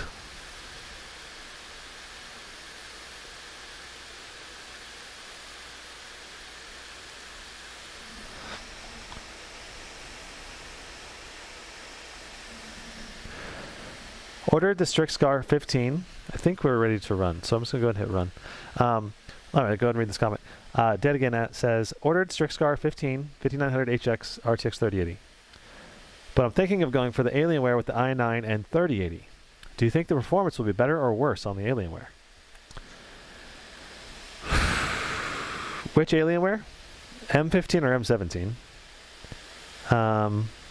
Also, I'm not sure if there's even a thermal difference between the two because at CES 2019 I was talking to the Alienware reps and the designer of the laptops, and he was saying that they have the same thermal solution in the 17-inch and 15-inch version. I hope that's not the case anymore, but either way, the Alienware laptops push the performance of the laptop as well a lot. So Alienware, I think, is a good choice. I really enjoy Alienware laptops as well for their build quality and their style.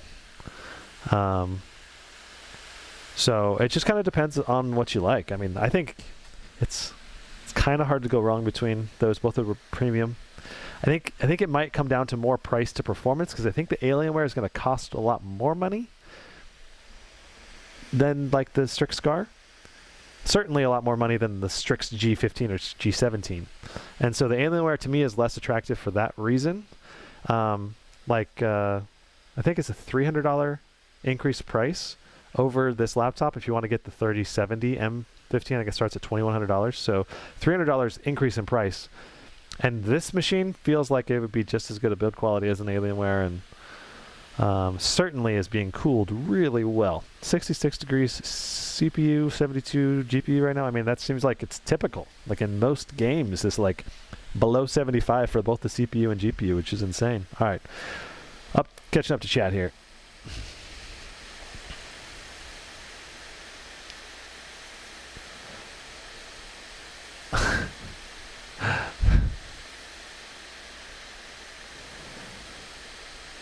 Dude, see, Piet Poppies, like, I'm not just like some... okay, let me read the comment first. Piet Poppy says, mate, just want to say appreciate you and thanks for sharing our enthusiasm. Yeah, man, like, I think a lot of tech reviewers just kind of like review laptops because it's their job and they don't really care about it so much. And sometimes I kind of feel that way. Admittedly, like especially when it's a product that like to me is not pushing the innovation or bounds of anything, and it's like no one's really interested in it, and I kind of feel that way.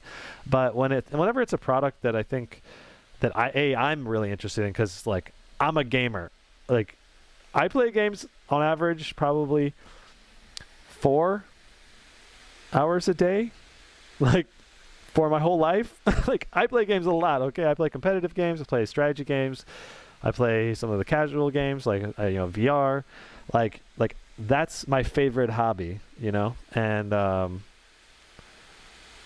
lot of reviewers don't have that. They're maybe too busy to do that, or what have you. They don't have that same passion. And then, you know, and I have the passion for the hardware tech because of all the benefits it brings, you know. Oh, there are lots of other reviewers that have great care and enthusiasm as well. I'm not saying I'm the only one. I'm just saying, like, a lot of like the mainstream reviewers on like from magazines, you know, like some like laptop blah blah blah.com, you know, a lot of those people I think don't share the same enthusiasm. So the UK version of the Strix G17 seems to come with a 5800 3070. Will this still be a Max P GPU? Yeah, it should. The GPU shouldn't change with the CPU difference, I wouldn't think. Okay. Average FPS is still only 97. Really interesting. Wait. Okay. Yeah. All right. Yeah. Okay.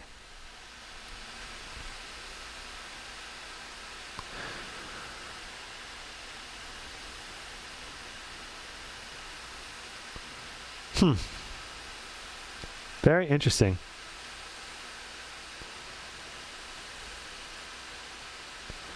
I wonder what the best way to read this graph is.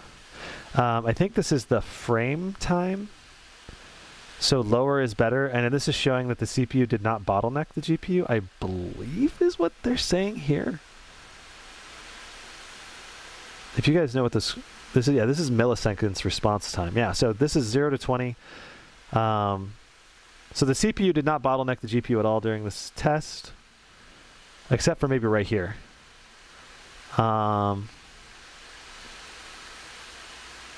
Yeah. So maybe there's a short period where it does.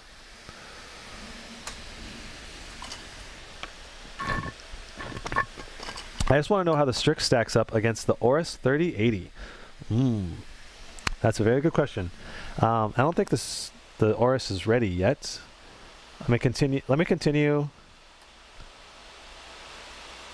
running these installs. It's like installing all the games and apps right now, and it needs to do Windows updates, and it's just there's a lot of stuff it has to do. It takes like 2 or 3 hours to prep your laptop every time. I think the HDMI port on this laptop is unfortunately hooked to the iGPU. Possibly, Nick. I was seeing reduced performance when I was duplicating the display out, so that's very possible. Okay, let me go ahead and just put the info in here. I need to figure out how I want to read the 1% lows with this one. I don't know, because I haven't done 1% lows tracking on this game. So Shadow of the Tomb.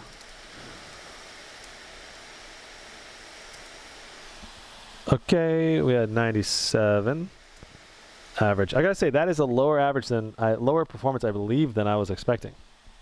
This is one of the only games where the 3070 seems to be underperforming. I don't want to mislead anyone, so I'm not sure about the integrated GPU and the HDMI port yet.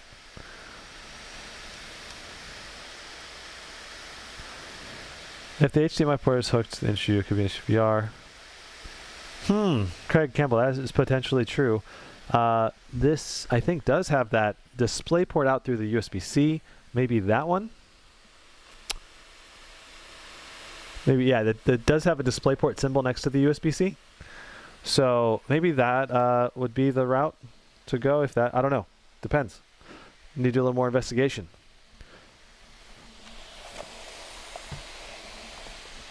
Jared from Jared's Tech was chatting with me the other day about that specific issue, and I think it's a pretty interesting issue. Is some of these laptops are not doing the video out through the HDMI, which can interfere with performance. So I was thinking about doing QHD and 1080p benchmarks for every laptop I do, but if the HDMI is hooked to the integrated graphics card, then that will interfere with performance.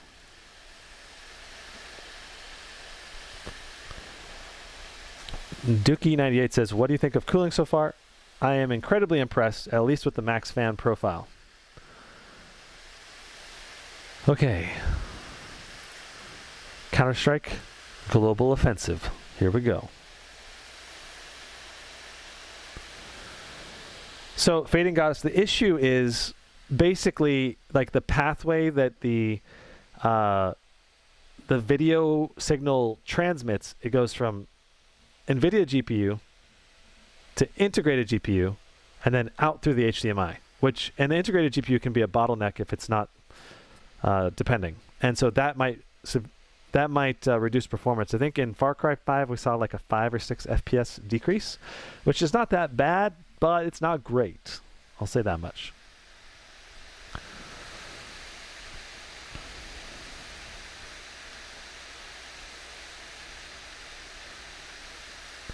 Is it better than the 2021 Legion 7? Don't know yet.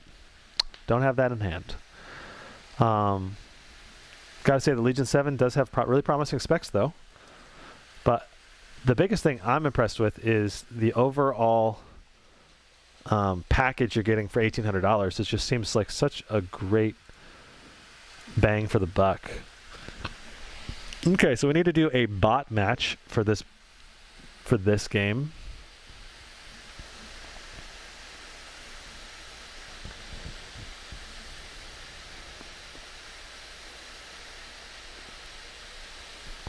Jared's Tech test of the XMG Tongfeng chassis was 122 FPS. That's interesting. Yeah, I don't know why the performance is lower there in Shadow of the Tomb Raider. Wonder why this is not logging in. Connecting to CSGO network. Are we on the internet? We should still be. Yeah, we should be good.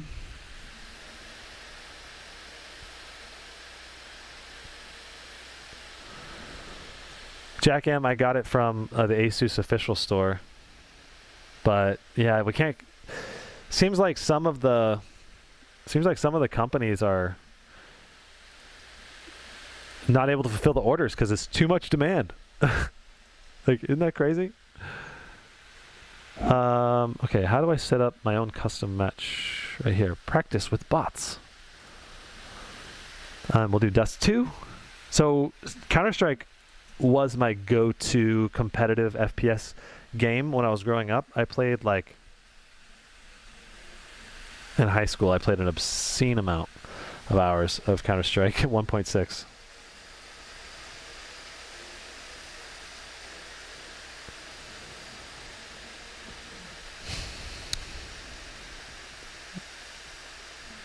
Okay, so should we do terrorists or counter-terrorists? I should probably do spectate. And I should do free fly. And I don't know. Let's just go to the middle of the match. Why do we not have our MSI overlay? Did Counter-Strike kill our overlay? I think it did. Crap. Okay, well I guess we might have to do a pull up. Well, we don't have a way to benchmark it though. With just like the net graph using the developer console. Why not do the benchmark from workshop maps? Good idea. Where do I do that? See, this is the first time I'm trying to benchmark this game, so and bring it into my tests. So I'm trying to figure it out as I go along. You know, you guys get to go along with me with the journey So here, where do I find the workshop maps? You're not subscribed to any maps. Visit the Steam Workshop to find maps to experience. Alright, and let's see here. Is it Community Hub? Alright. Do I just search in the Community Hub for benchmarks?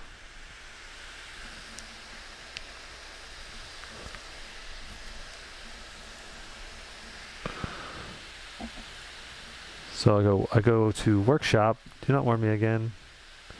Search workshop. Let's just type benchmark.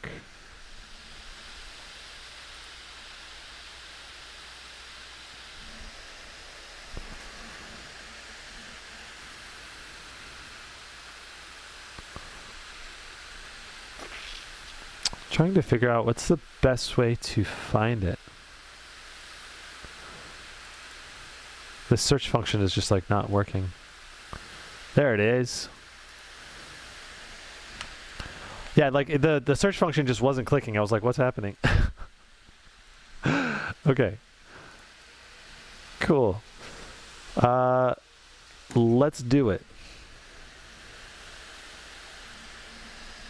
How's the thermal system of the laptop? Really, really good. We can't see the thermals right now. The MSI Afterburner, I think CSGO killed MSI Afterburner or prevented it. Probably the anti-cheat from CSGO. Oh, I just got someone at the door. This might be a new laptop. I think I have a couple more laptops coming in the mail for review, so.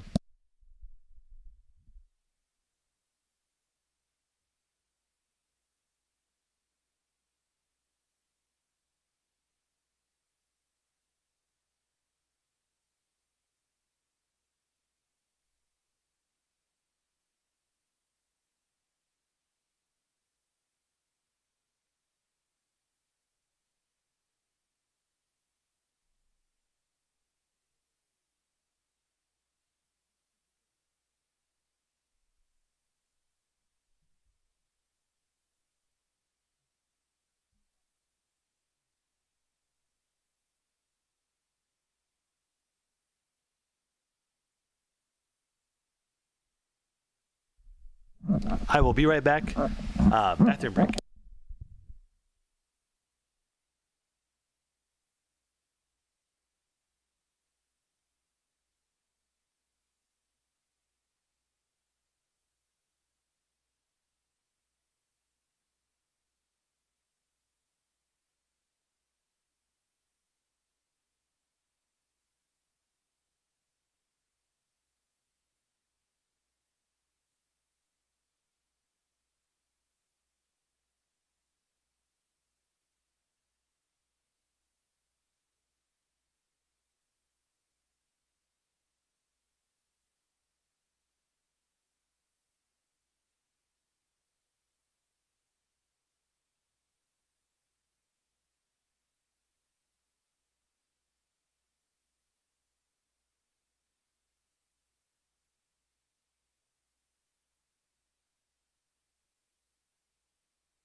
Okay, so that was.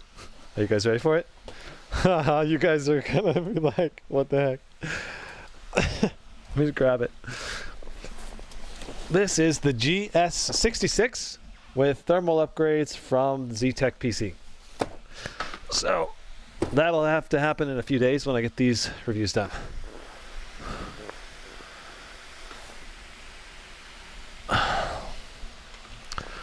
Okay, yeah, sweet. Here we are. I suppose I can do...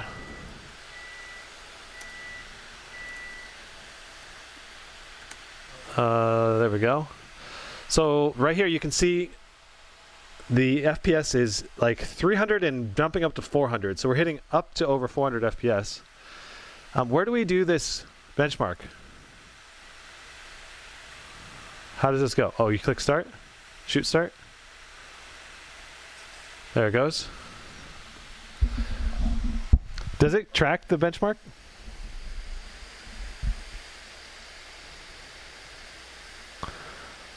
No point in good thermals if it means you never use the speakers. Well, I just prefer to have lowest possible temperatures. That's what I mainly use. I just use headphones, and I want to prioritize the lowest possible temps. That's why I do what I do.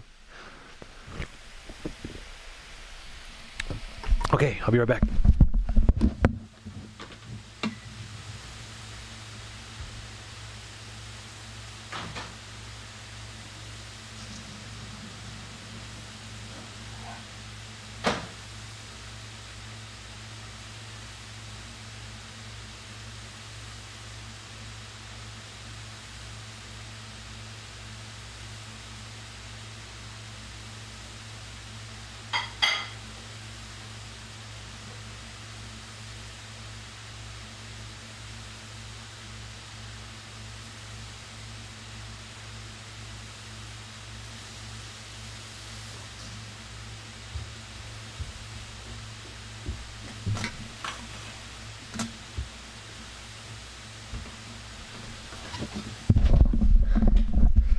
So I also discovered it's snowing like crazy outside, like nutso. Like it just started snowing because it's not much snow on the ground, but it's the first time snowing in the Portland area, and like at this rate, this is going to be a big snowfall.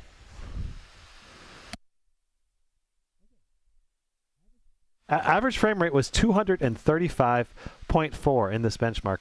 This is definitely lower, I think, than what you'd normally get in a lot of titles, or in a lot of maps, I mean. I'm not sure if that's any good or bad, because I have not tested this. First time ever running this. I don't have any numbers to compare it with. So 234 CSGO benchmark map is 234.5.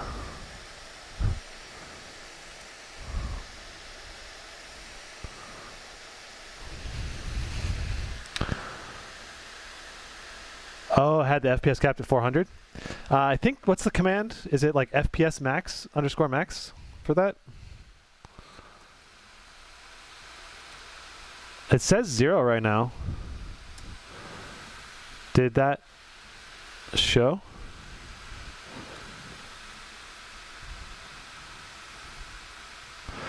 Yeah, it should be 5,000 now. But if that's the case, we should rerun it and just see if there's any difference in performance. Okay. Also, oh, duh. I gotta check the settings that we're on. I can't believe I didn't check this before. I just want to make sure that it's, and we're on full screen windowed instead of full screen. Gotta check this before. I was just in too much of a hurry, I guess. Boom, boom, boom. And we want to set everything to high. Just auto set to high. No vertical sync, no motion blur, triple monitor. That's fine. Okay, so whatever all the default settings are for high, that's what we're going to use. Okay, so now we need to, can we quit this and re-enter? Because I don't want to sit through that. Workshop, FPS benchmark, go. All right, anything else I should be doing?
Okay, testing.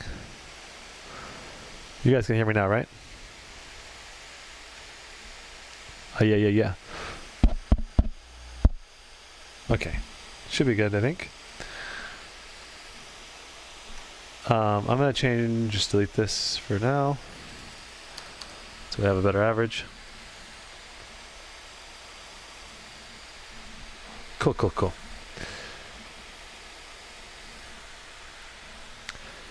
Yeah, smoke, like that section where you go over through a smoke bomb.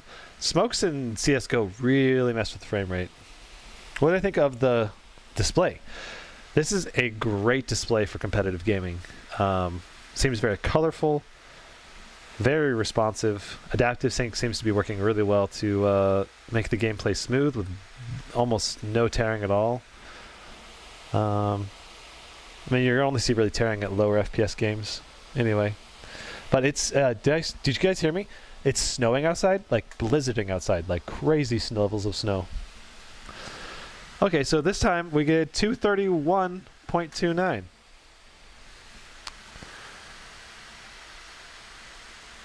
Interesting. Okay, well, we did modify the settings a little bit, so that's good. This is 231.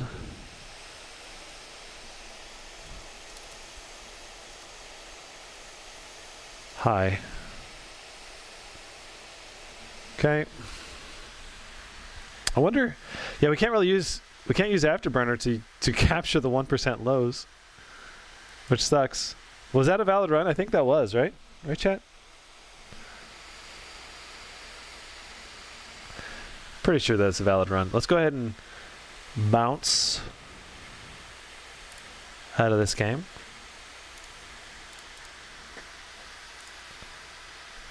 All right. Microsoft Flight Simulator. Shall we give it a go? I literally have not ran this game yet at all. Oh, my sandwich is ready. Hold on, guys.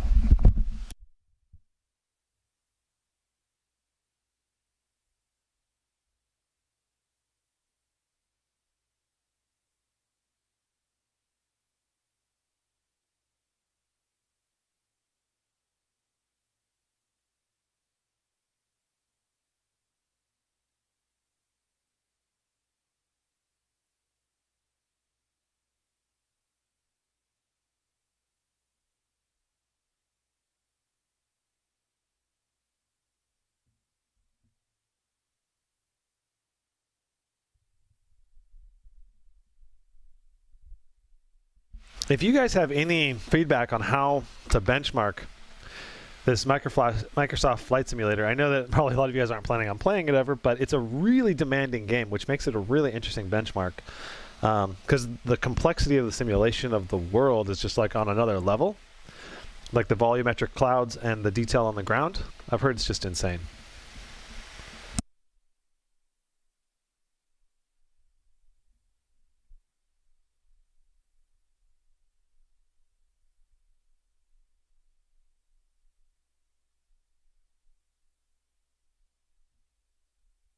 Jack Lardif says, shame RTX 3070 Max P laptops are incapable of handling 1440p in top AAA titles. I think that all just depends on what level you're setting the settings to. If you want max level, maybe not. But for example, like QHD in Cyberpunk, you just drop DLSS down to balanced, and it's really hard to tell a visual difference, in my opinion. And then you can probably have enough FPS to run it at QHD. I don't know. I have to do more tests, but that would be my guess. New activities. Okay, first time loading in. Let's try Discovery. Like, what is this? Am I supposed to do something here? Oh, it's loading, I think. I'm like, this game takes a long time to load. If you want to see my impressions of the build quality, Mr. Dutch Terminator, I'd say after the stream, just go check out my unboxing of it that I streamed yesterday. Okay, benchmarks, guys. What are we going to do here?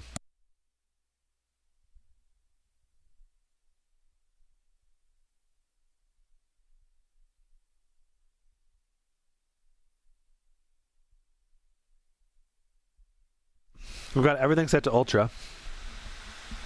Full screen. VSync off. 100% render resolution.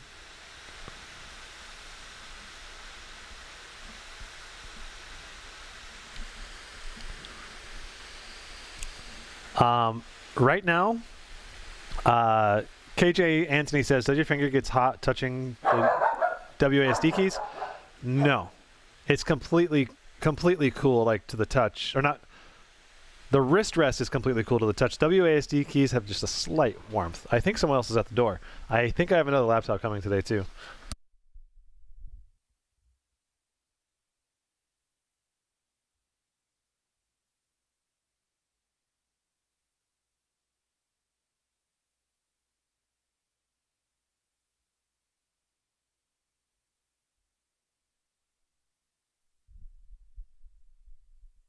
Just another review unit, I think, from Newegg.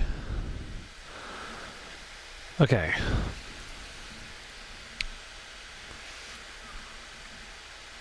Okay. Wonder how VR mode would work on this. So is there a built-in benchmark at all?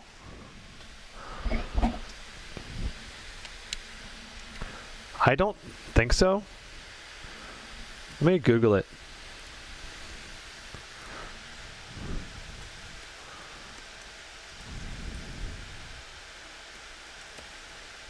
Later.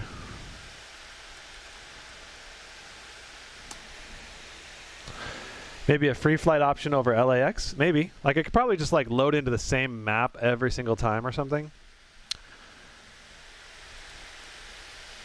And then just benchmark that. So how does this work? Ha! I could free fly over Portland. That's great. Go over the Space Needle. Here's the Space Needle. Set as...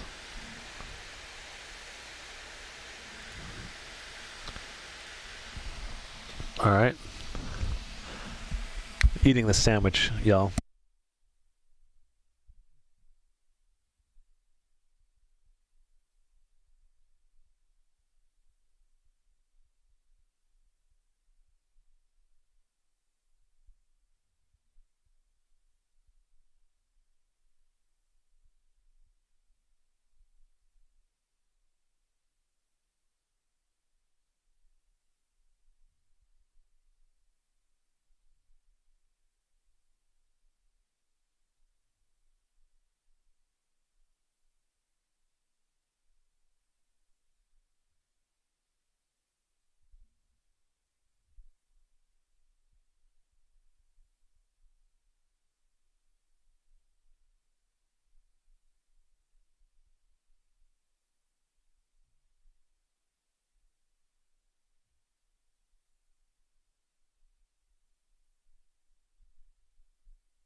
Oh my god, these graphics are so good.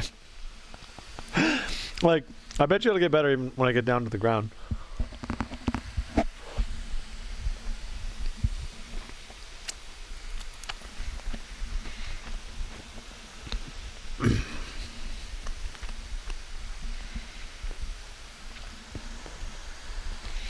Let's try just ready to fly.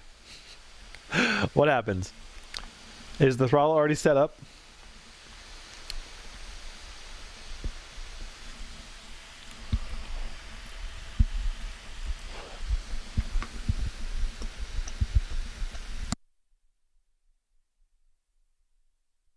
Only 35 FPS on max right now.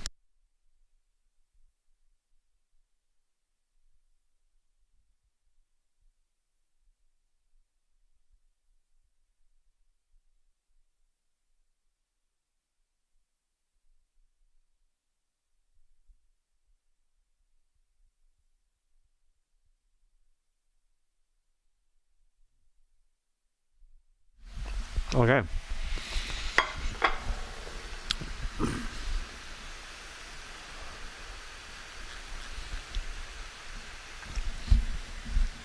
Let's see here. How do I, does everybody change the camera view? I really gotta learn the controls. First time using this, playing this game, so.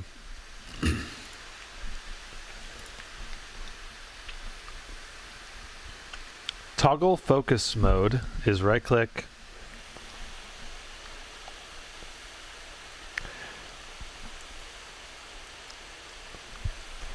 Jack M, man, it sucks that you had your order cancels, man. That is a bummer. I hope my order does not get canceled from B&H because I ordered a Strix G17 for me to personally own and I hopefully review as well. But I think I've been so impressed with this G17 that I'm like, hey, I'll take an upgraded version of this laptop any day. So, okay. So it looks like right click is important. The keyboard,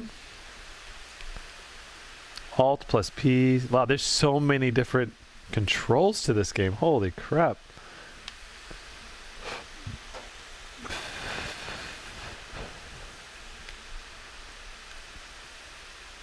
I mean, it is a simulation of flying, which is obviously a very complex thing, but phew.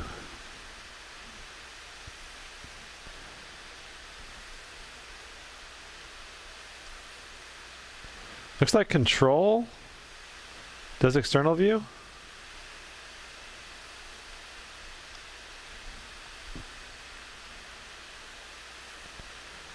Fixed camera, control shift 1 0.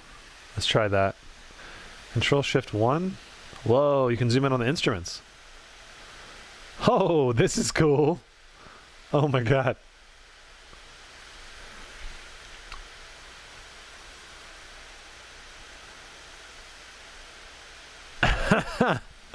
Can I click on any of these? Oh! I can. So you can interact with all the buttons too. Man, this flight simulator is pretty insane.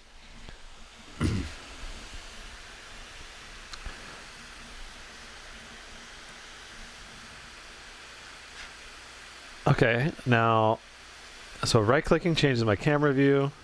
Left clicking does not do anything. How do I control the flight? This is my own camera.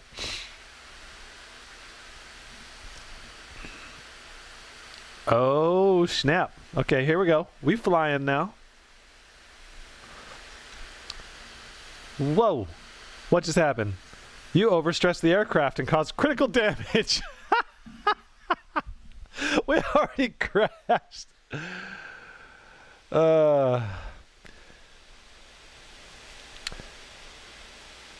But Jack M, I ordered it just like anyone else, man. You know. But they do prioritize review channels for review units, but those are different than retail units. So, but I don't really want to talk about nonstop. I don't want to talk about supply and demand. Let's focus on this laptop and enjoying what we do have here. So I crashed because I overstressed the airplane wing, I think, is the idea. I feel like... So you have to fly with...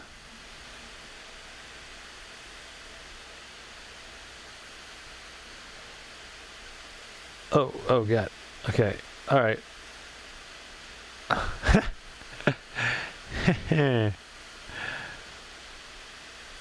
So you have to fly very carefully. Wow. This game is so demanding. It's crazy.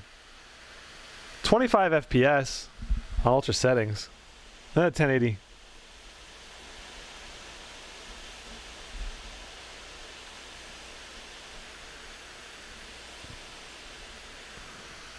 Why isn't it the nose dipping anymore?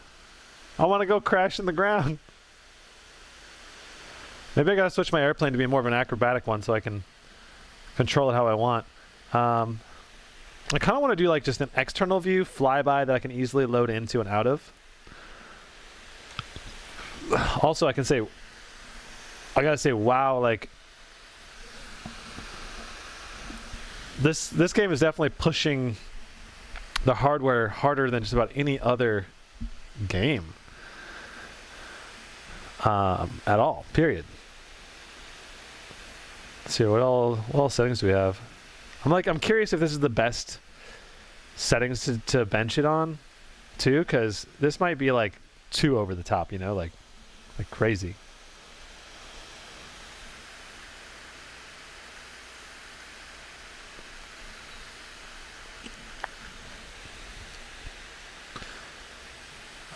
Okay, let's see. Control. I just want to get to an external view. What's the keyboard shortcut for an external view?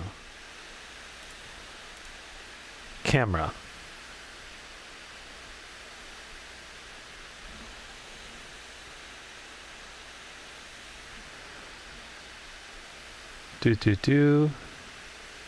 Camera mode switches. The end button switches you. Let's see. There it is. Okay. I like it. So let's try a couple different flying locations and just see which one is kind of an average for the performance. Let's let this thing fly for a moment. Well, I got to start from the beginning too, so how do I go back to main menu? There it is. Okay. It's the first time I've ever used this game, so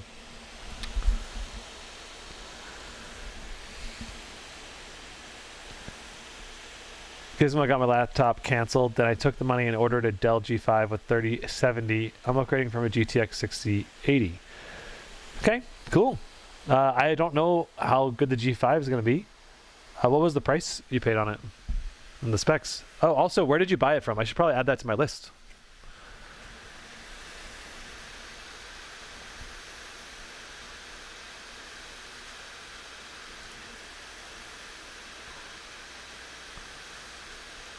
Man, this game is so expansive and so cool. Is there Paris? I mean, there's gotta be Paris, right? Let's see here. Paris should be right in this area somewhere. Palace of Versailles. Is there a search button?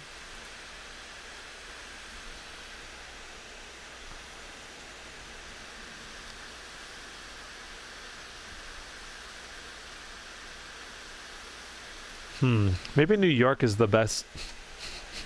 I don't know.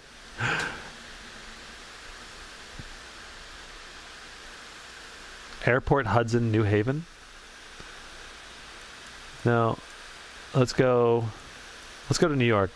Check out, like, because New York should be one of the most complex urban environments and probably one of the most detailed because it's in the Statue of Liberty run. Let's do that. Wait.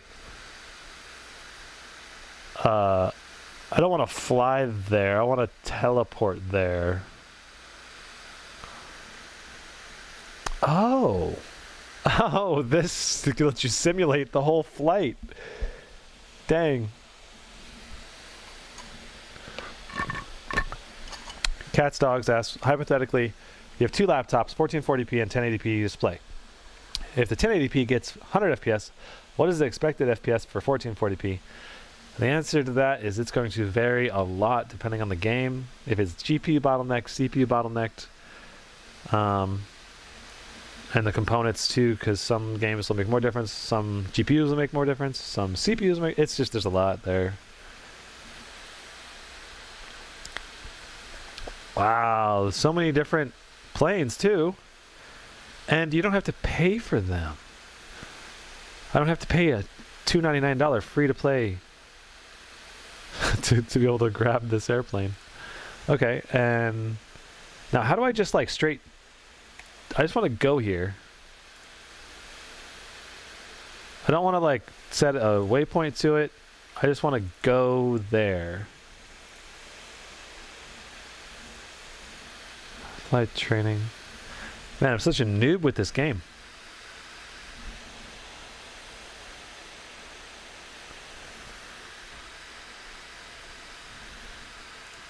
Am I missing something?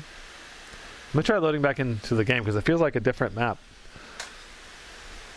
than before.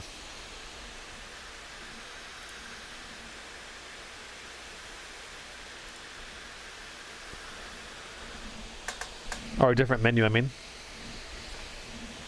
1440p, 165 hertz, good for animation software. Probably. The 165 hertz is really mainly for gaming, because in any kind of animation, you're probably looking at more like 24p, 60p, 30p timelines, and you don't really need to ever go above 60. If you crash into buildings in New York too often, I expect a call from Homeland Security. LOL. What? Do I recommend the Razer Blade Pro 17 3070 QHD 165 Hz? I think for Razer this year, their hardware is kind of inferior in the sense that they don't have AMD processor options. Not all manufacturers will be able to do that. But I love Razer still, and their Intel CPU is not that far behind. I mean, it's behind. It's definitely not as good, but it's up to you. If the Razer brand speaks to you and you just love it so much, then I think it's not a bad purchase. I think there are better purchases that can be made, if that makes sense.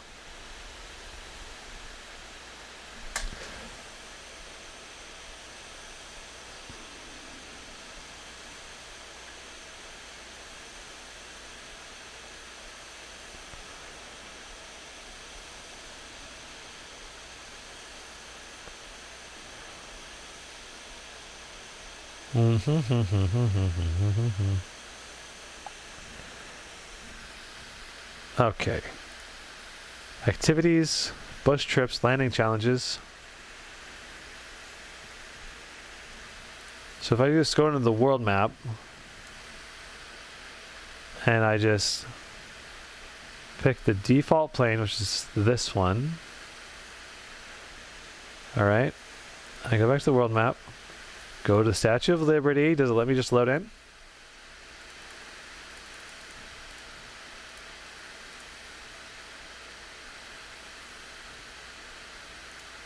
I think so. Gizmo, are you using an external mic? Or are we hearing you from the headset mic? It should be from here. Let me double check. Yeah, you're still hearing me from this mic.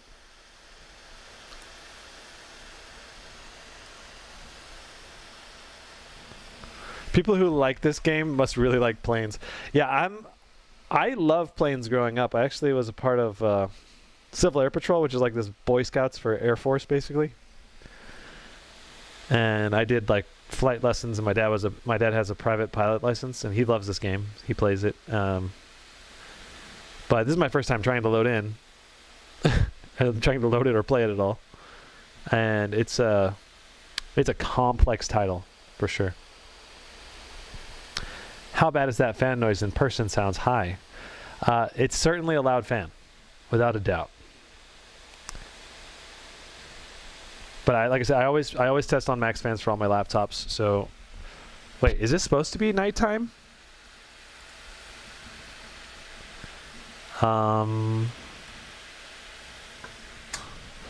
Okay, so let's just say this is the benchmark, in theory at least. I need to do more testing and figure out what's the best one, but 30 FPS. I'm guessing it's probably better to be in cockpit, but pretty similar FPS. Looks like we're getting 30 with a 10 FPS low.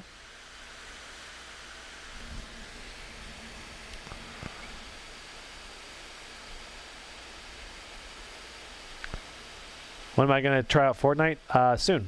Soon, yeah. Gonna do the Fortnite one pretty soon here. I'm just trying to get a rough number here because like I have to, like a brand new game, I gotta play around with it for a while, you know. I wish I want a good visual representation of like what people would actually be doing in the game, and I feel like doing stuff like this is good.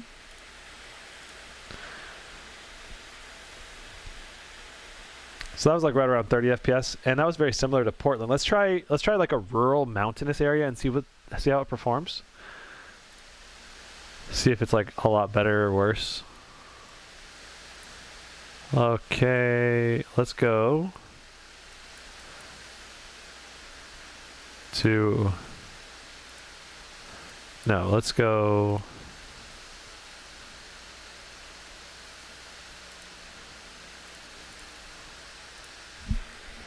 here.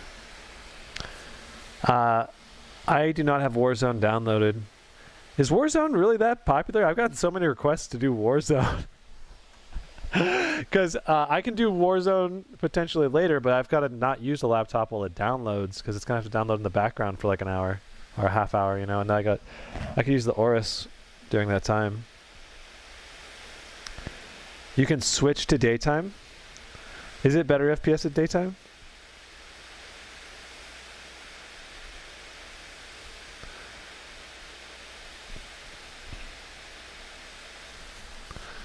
Okay. Ready to fly. Ooh, ooh, ooh, it starts me on the ground.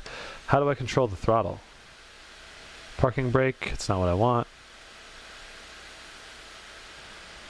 Control plus numpad delete.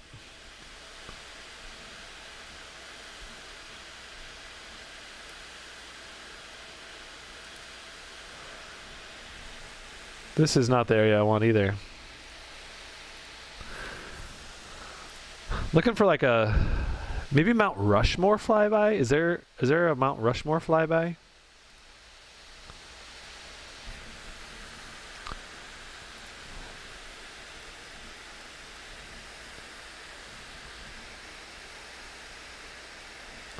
Go to training? Is that a better place?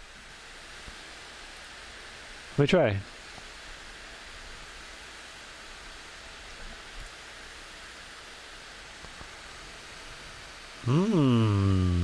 This could be a good spot.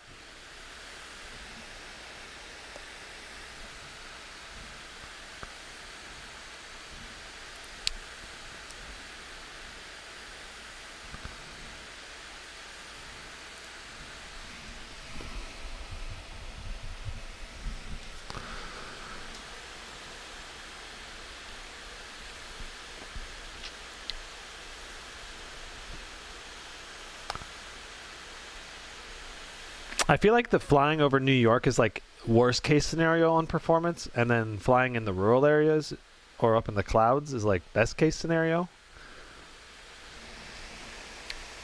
Would you go for 3070 Max P or 3080 Max P for the Scar?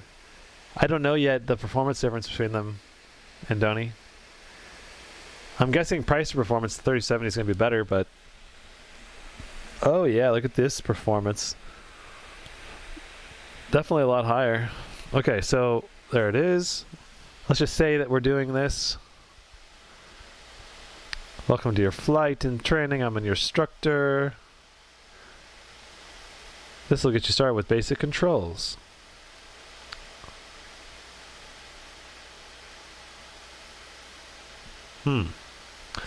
Well, we're getting almost double the FPS compared to being in a city.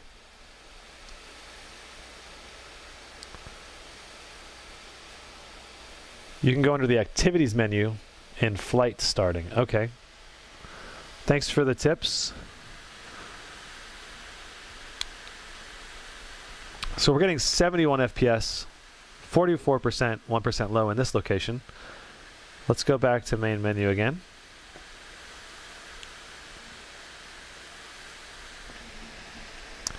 The fan settings are on max fan. So where do I go? Activities. Okay. Is it bush trips? Landing challenges?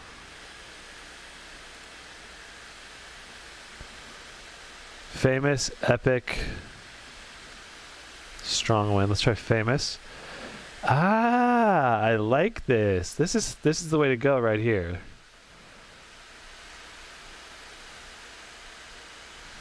Is there more? Or is there only 8?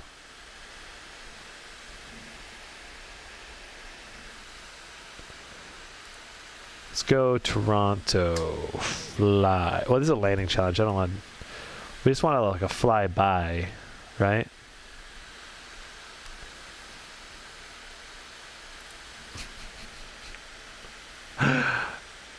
Is this another landing challenge? I think it is.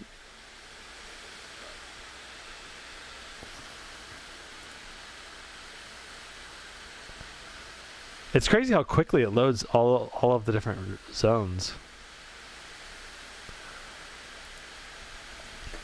Oh, let's just see what one of these does.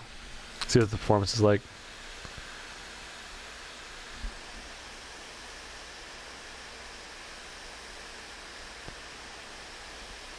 Yes, you can set the fan curve, Andoni, in the Armory Crate software. So depending on the temperature for the CPU or the GPU, you can have it ramp up and down.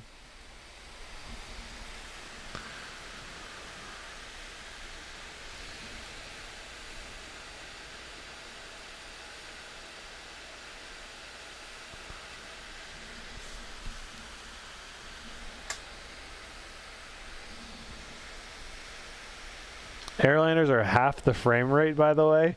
Really? Oh, God.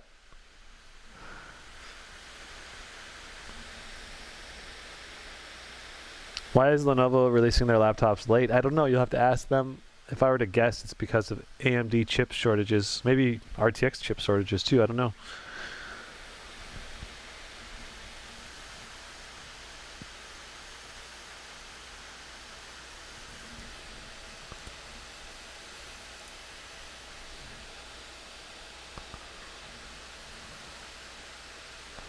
Oh, yeah. Wow. We're at 22 FPS right now on this airliner. This game is so demanding. It's nutty.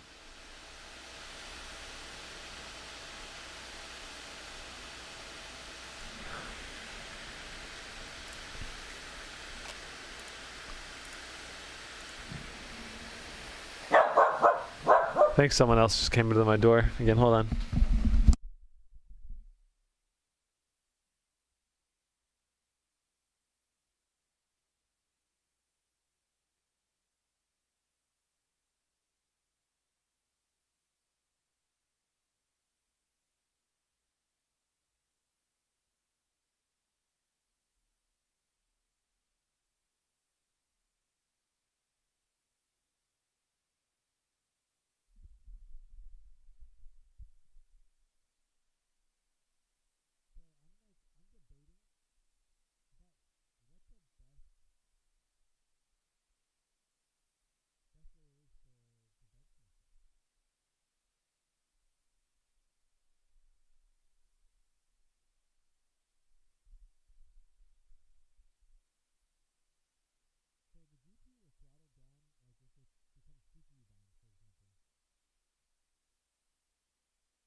Oh, sorry guys.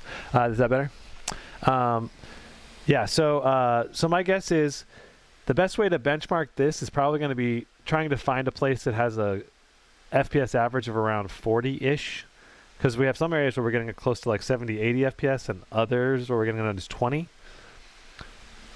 So this is probably a little bit above average, so we wouldn't want to use this location, but I was thinking it might be best to do the benchmark when we're on the ground using these 3D views, because it's like a preset pattern that they use, it looks like.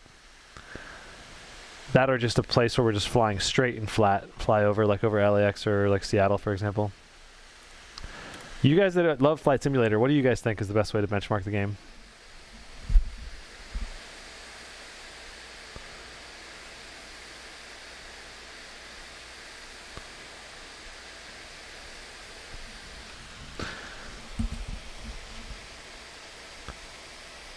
Thanks for giving me the heads up on the mic, guys, by the way. Alright, I don't want to spend too much more time on this. I think we're going to just... I think for now, I'm going to just pick a medium-sized city and do a flyover, and that'll be our flight simulator. So, sure, we'll do Portland. Why not? Set as departure. And we'll go towards Seattle, because it's close. What is the abbreviation for Seattle? Seattle Tacoma. There it is. All right, we fly.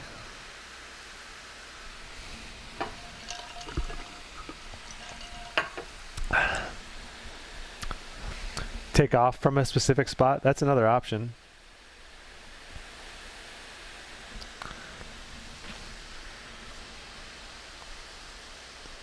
Oh, hey, did you guys see that? The CPU right now is 79 degrees. That's the highest I've seen of anything so far.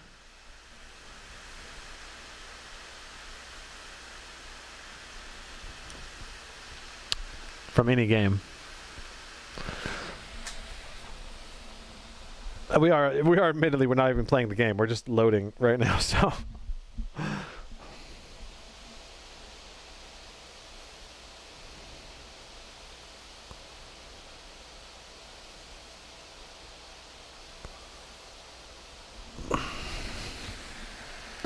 What mark is considered a dangerous temp?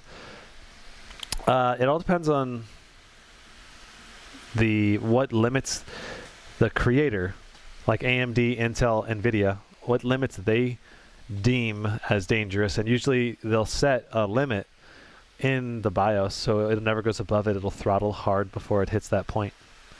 Okay, so we're gonna do ready to fly. We're gonna do, there we go. Okay, we're loaded in. I'm just gonna, there we go. We're loaded in. So basically we load in, we wait 5 seconds, we go from Portland to Seattle, and then we let it just run. I'm gonna set a timer. We're gonna let it run for roughly, I gotta do it precisely.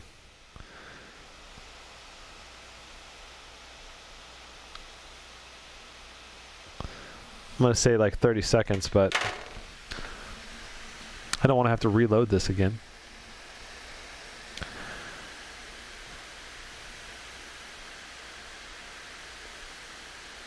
Right now we're hitting 35, 33. Our CPU temps are 67. Interesting, they went down when we're no longer loading in the map. GPU wattage 103. GPU utilization only 56. CPU utilization is only 25.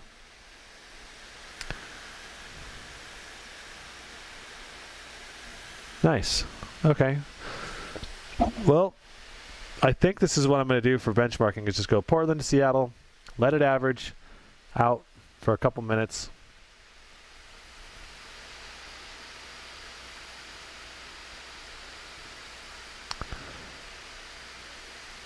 Not even touch it at all, so it just does it.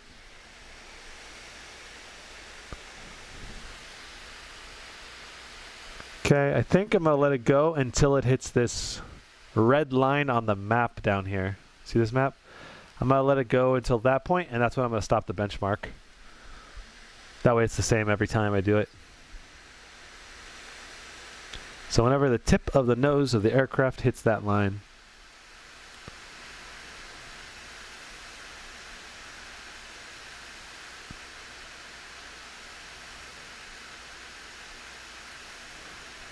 almost there.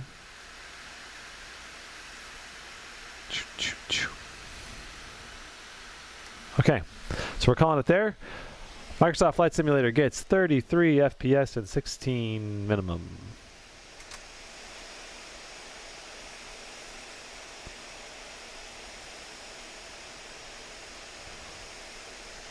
And if you guys want to know how all of this stacks up against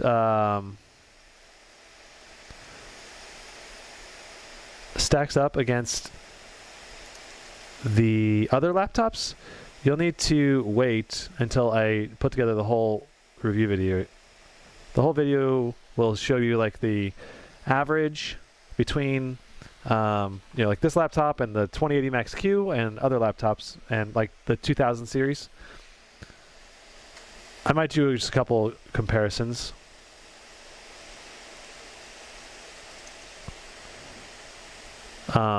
At the end of the stream, just to kind of be like, okay, rough check, what are we at versus say like my Razer, for example. But those of you that play Flight Simulator, do you guys think that's a decent way to benchmark it? To get a rough idea of performance, at least? It's going to vary so much in Flight Simulator depending on what part of the map you're on.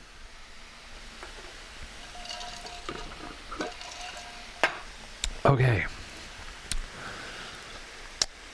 Let's load up Fortnite, huh? Oh, Watch Dogs Legion. Chat. Fortnite or Watch Dogs Legion? Let's go. H11 zones. That the Flight Simulator is a very difficult game, and it seems like it varies so much from area to area, so it's hard to compare unless you've got the exact same, you're flying the same path, probably flying the same plane.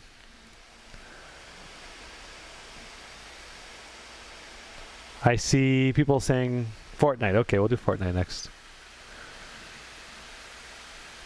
Need to exit that Ubisoft. Oh wait, it's been, yeah, I need to exit the Ubisoft. Okay. Have I tested a Razer Blade? I have my own 4K 2080 Supermax Q Razer Blade 4K 120 Hertz. That's the Razer that I'd be comparing it with, not a new 3000 series.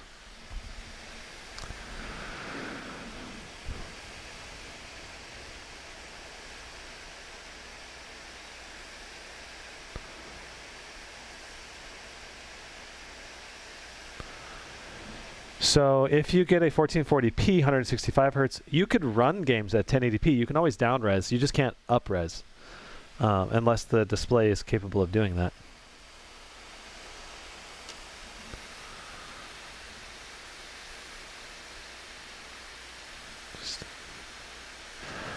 I should have just declined that, but because I'm gonna have to do this anyway. So Battle Royale.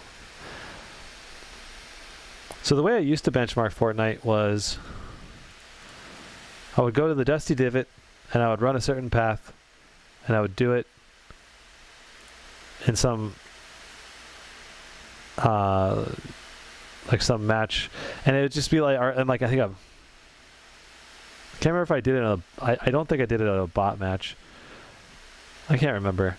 It's been a couple years since I benchmarked this game. Wow. Ooh, wow. Can't believe it gave me such a cool skin. Man, I am exhausted. That's okay. We're plowing through this. We want to just see what this game performs like. Where is the settings at? There it is. We want full screen. We want 1080. We want to do unlimited. We want to set everything to, I think the thing is, everyone sets this not to epic. So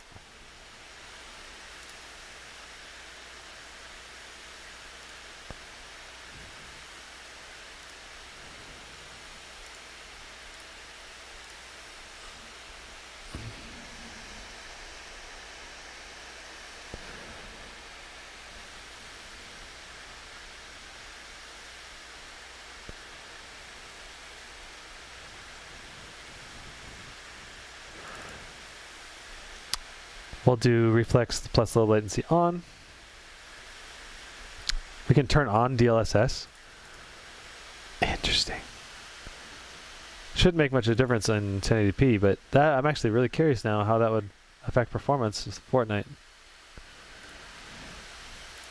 Okay, so initially, let's just do initial testing. 1080p, all epic, VSync off. DirectX 11, reflex on, DLSS off, RTX is disabled. What is the key difference between the 5900HS and 5900HX? The HS is a lower wattage CPU. Oh. How do I get past this? Where is it? Okay.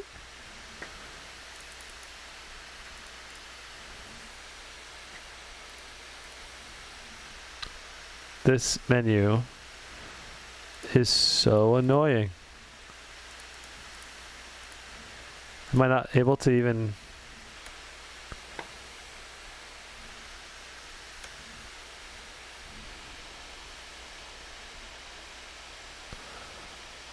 Motion blur off? Probably. I don't think anyone's going to use motion blur in this game. Uh-huh.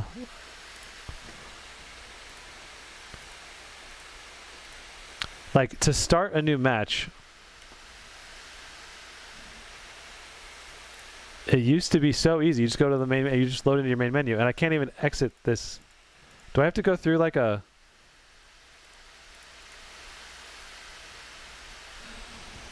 Hit escape, select game mode? Okay, looking for it. Oh, what a ridiculous... But I thought we were already here. Didn't we already do this? There we go. Okay. Weird. Okay, because I thought we already clicked through that. That's why I was confused. Okay. Can we do... Is it possible to do a bot match now?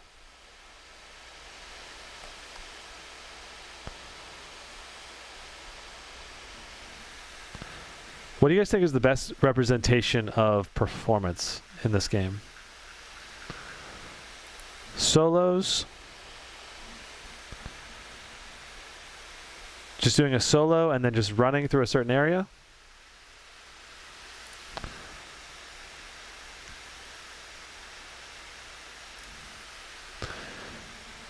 Because I feel like that's probably the best way.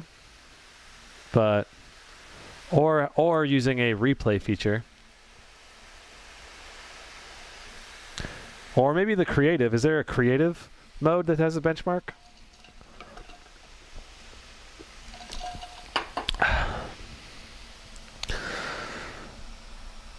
Oh, yeah.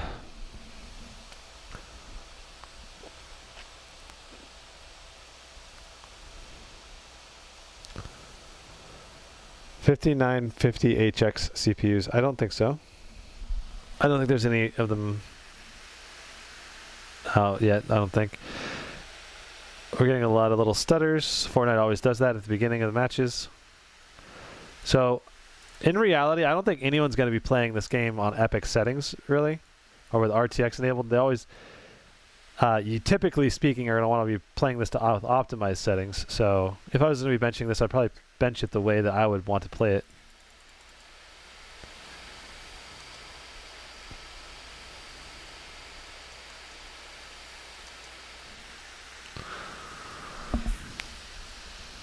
We are getting some judder, I'm noticing.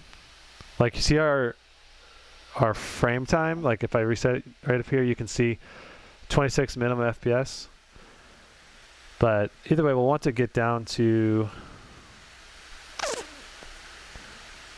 Which area is not going to change very much?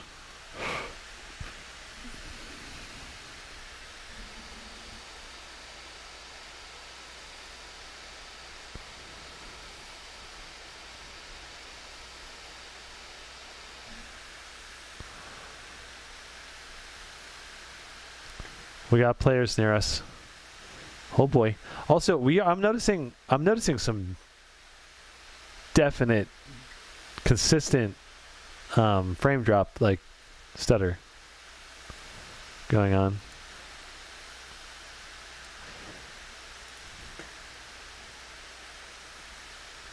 I don't want to destroy it. No. Oh, what are the controls again?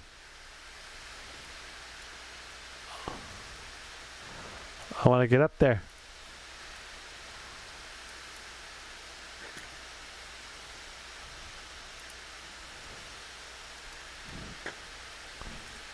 Yeah. It's been so long since I played this game.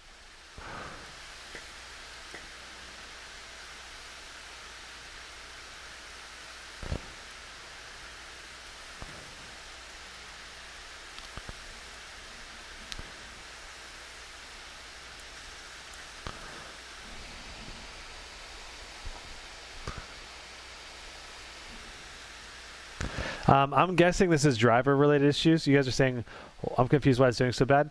I think it's probably driver-related issues causing the stutter. Let me try just playing with the settings. I don't think anyone's going to play it. Like when I did it, I did like, when I played, I would set it to low preset and then like do shadows off, anti-aliasing, up, and then textures up, effects low, post-processing low, VSync off, show FPS on. It would be something like this. 3D resolution.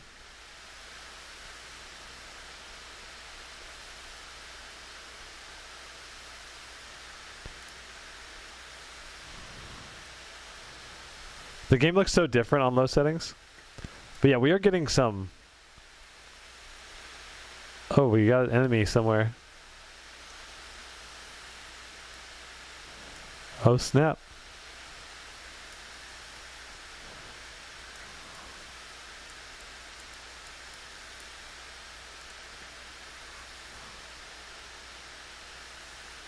Let's just go die here.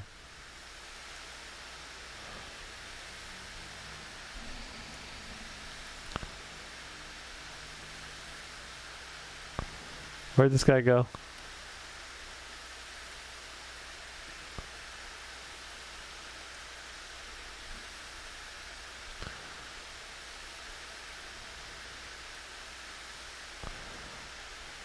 Oh yeah, give me that assault rifle. Seems to be playing a bit better now.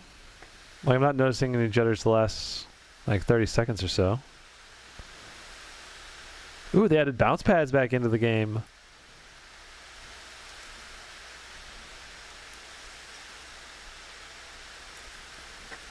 Whoa.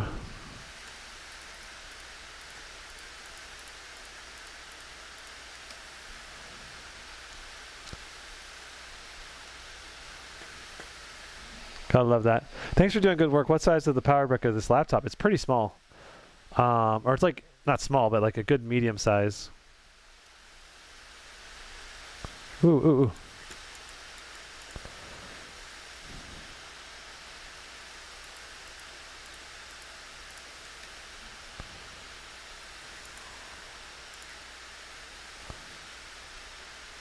I want to put two things down here.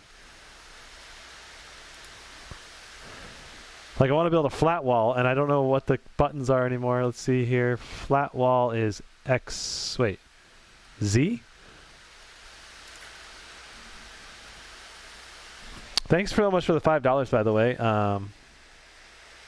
Gordon. Oh, this guy's hitting me.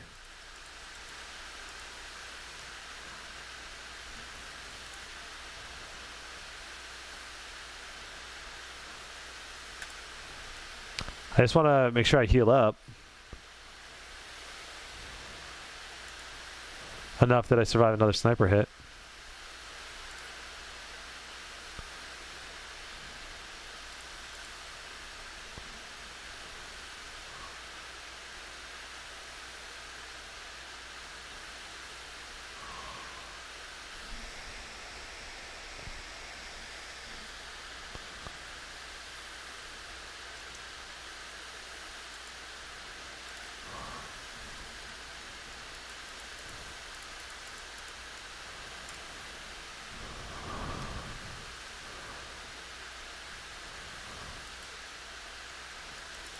Oh, we got me. Okay, there you go. So there's an example of Fortnite at least. Let's just spectate this, and we'll go. Let's just go through and double check these settings because.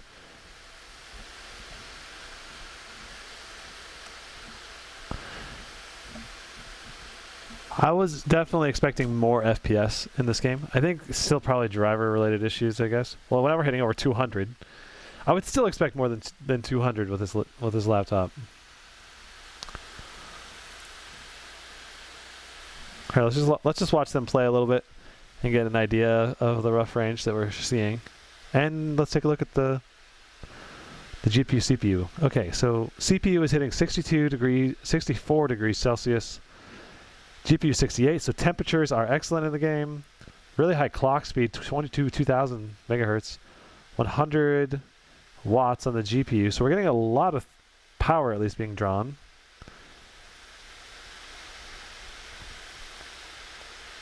And then, interesting. Oh, they just died. Okay. So, I don't know. I'm guessing this game still needs more driver updates. Mr. Donut, is this? No, okay, that's nerdy. Yeah, never mind. I thought for a second that I recognized them from the stream. Nope. Okay, we're good. Okay. All right. So thanks so much for the spreadsheet, by the way. It has really helped. No problem, man. I'm glad it was helpful. What do you think of the GPD Win 3? You'll have to explain what you mean.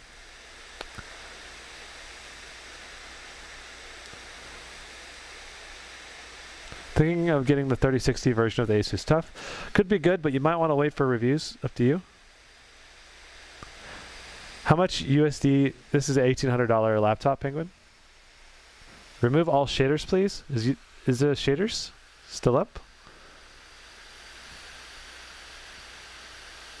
And we have anti-aliasing. We have textures. Should be.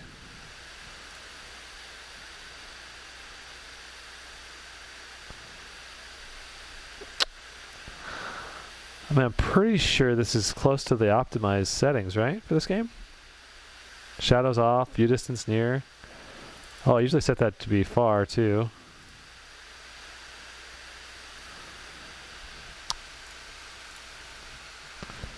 Oh, no. We'll play one more quick match. We'll jump with some people and get in a fight, and we'll move on to the next game. Go to Legion.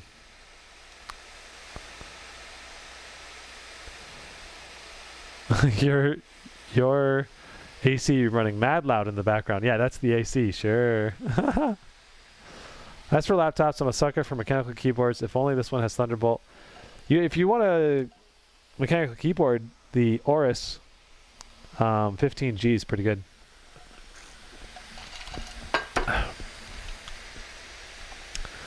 At least it has a good keyboard, good mechanical keyboard. I have yet to benchmark it, so I don't know performance-wise what it is, whether it's good or bad. Yeah, I think these drivers need an update because they're just not running very well.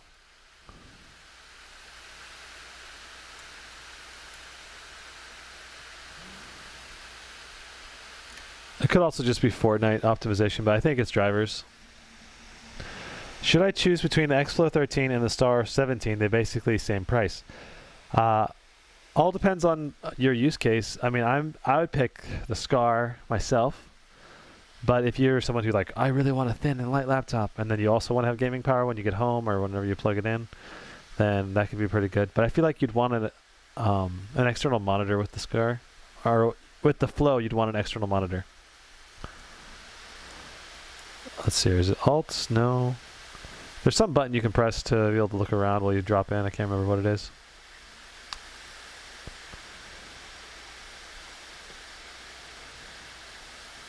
What is this thing?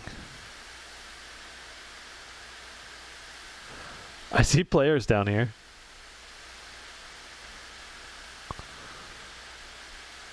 They got guns already. I don't even have guns yet. I am going to go over here. Oh, I see other players over here.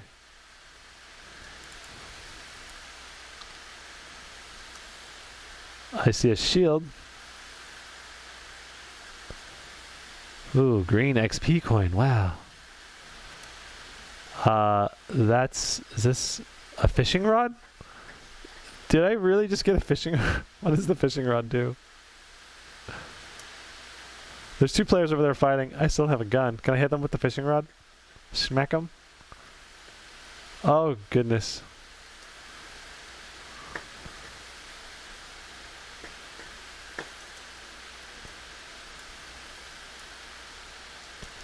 I'm gonna go melee this guy. Go smack him with my pickaxe. I gotta say the game seems to be running a bit smoother, less frame droppage. How did I miss the gun? Oh my god, I'm blind. I'm blind.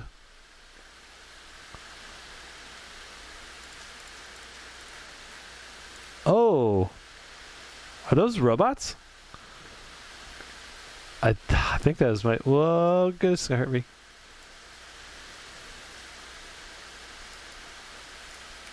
Oh, wow. Why is there 3? Oh, there's robots. Oh, God. I got melee. That's hilarious. Okay.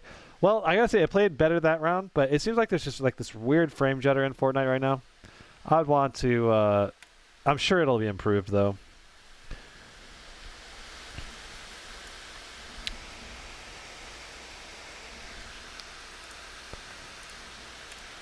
Okay, on to Watch Dogs Legion.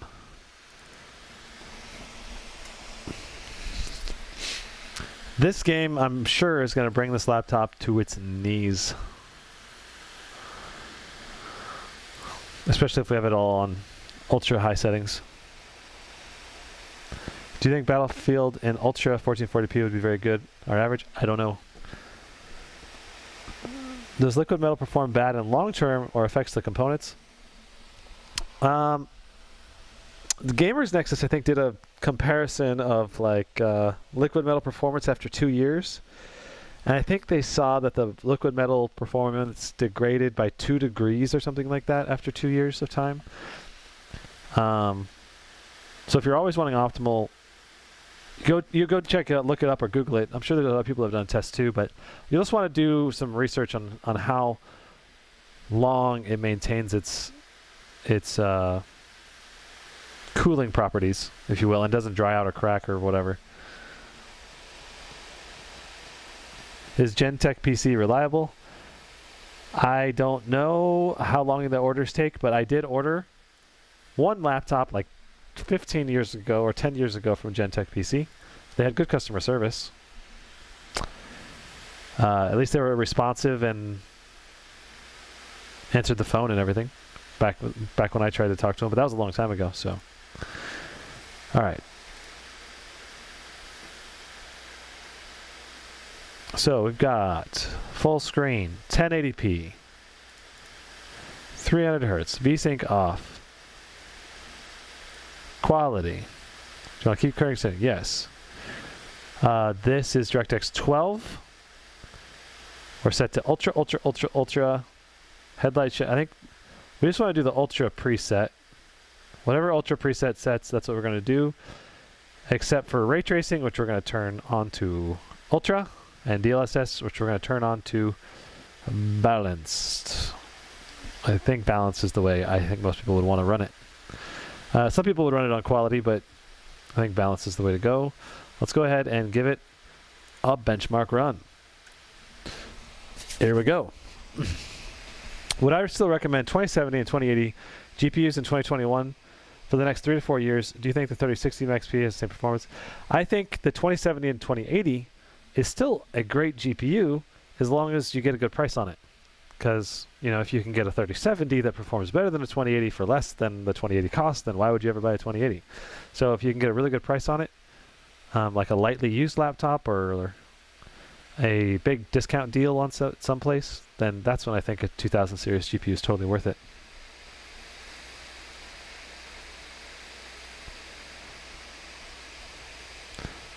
So if you have to repaste the if you have to repaste it, that's a good question.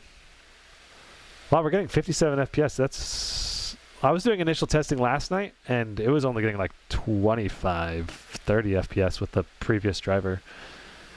I think there's some other windows open too.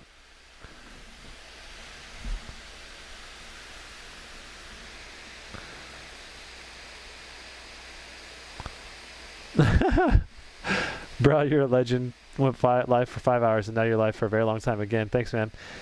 I'm trying my best. It's hard to talk this long. I'm not going to lie. I'm like, my mouth is just like... But I'm trying to be as helpful as I can to people, and I know right now is the time when a lot of people have a lot of questions. So just, if I can be helpful in a time like this, I'm trying to be.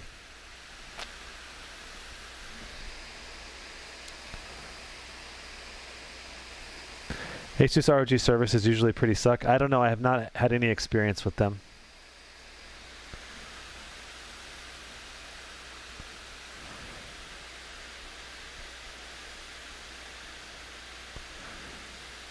Gotta say, this is playing very smoothly. Like if I had no frame rate counter, I would think this is a very high frame rate, just visually speaking. Because of the adaptive sync. Adaptive sync makes the game like there's like no screen tearing, there's no stutter or that kind of thing. Okay, so here's the results. We averaged, according to this, 54 FPS. 1% low was 41. So yeah, that's a really good 1% low. That shows you that we're basically getting no hard stutter at all. I feel like that's a pretty good result. I don't have anything to compare it with though, so let's go ahead and add that into the list.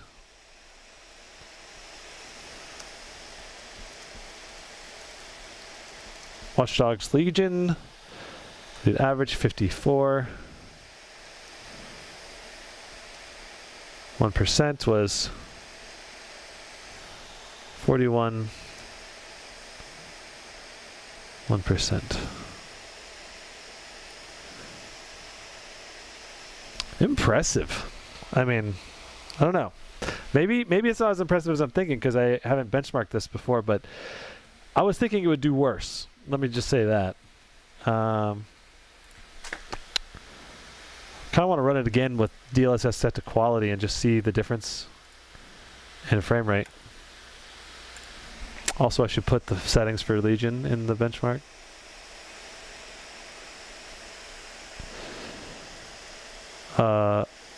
Ultra, RTX, Ultra, DLSS, balanced. Okay.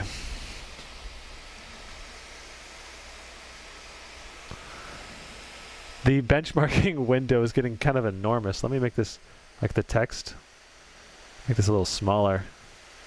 A little harder to read, but it's out of the way that way.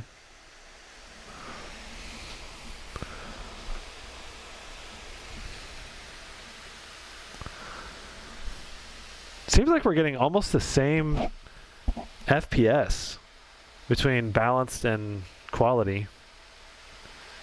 Like very similar.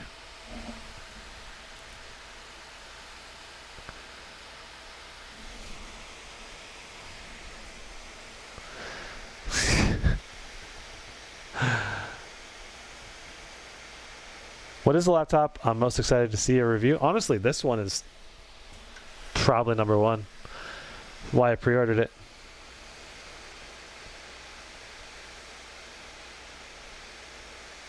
Are these Strix laptops too thick or are they okay? I think they're pretty reasonably thin. Like they're less than an inch thick and they're pretty light, less than 6 pounds, I think.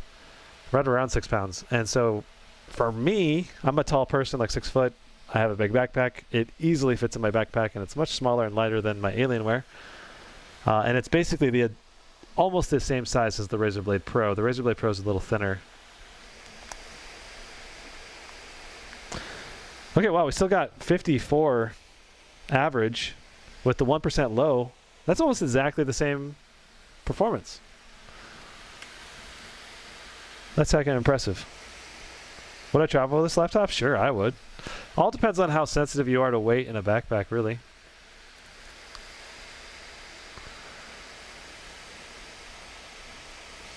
Is a 4K laptop worth it if you have a 4K monitor? That's up to you, man. I think that's an individual thing, but I personally don't like 4K. Like my 4K Razer Blade Pro, I actually run it at 1440p because sometimes the UI scaling in Windows and in Windows applications can be all funky, and 1440p allows me to run it basically at native without anything being upscaled or downscaled. And so when I see a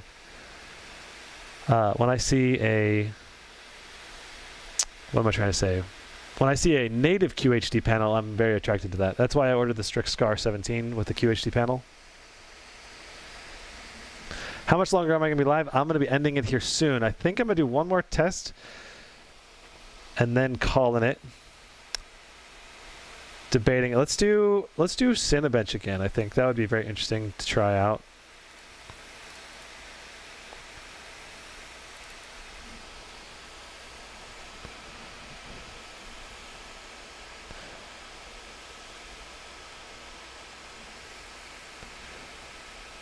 Okay, we gotta close all the applications.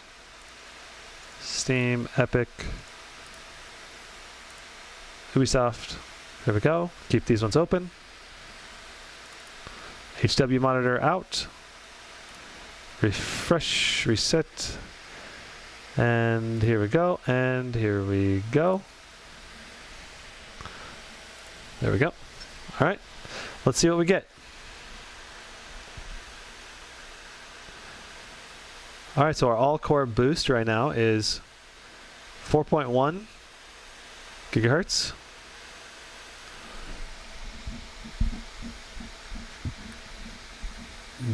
Our power limit maximum was 79.8, so basically 80, and then now our power limit set to basically 76 for a longer duration.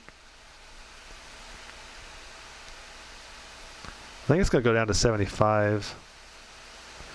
And our temperature, look at our temperature, averaging 69 degrees. And I'm going to run this again.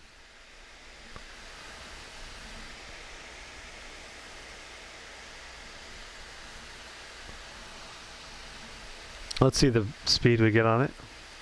Oh, 5,136. That is 350 more than yesterday.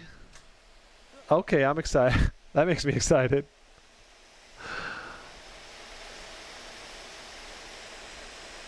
I'm going to put this at the top.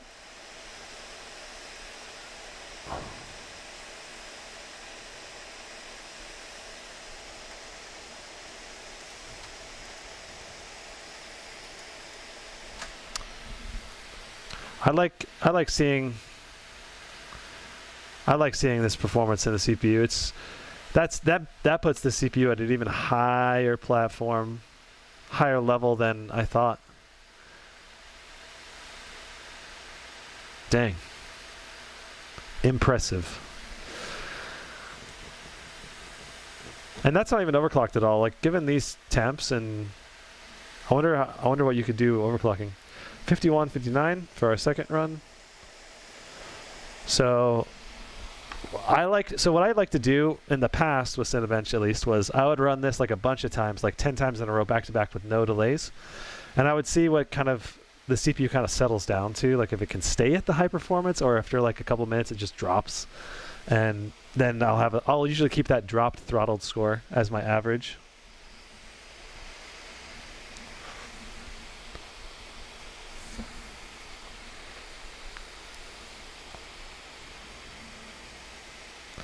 If I should not go for Razer, then which one? Dude, this model. If you want best bang for the buck, I feel like this model is like right in the sweet spot.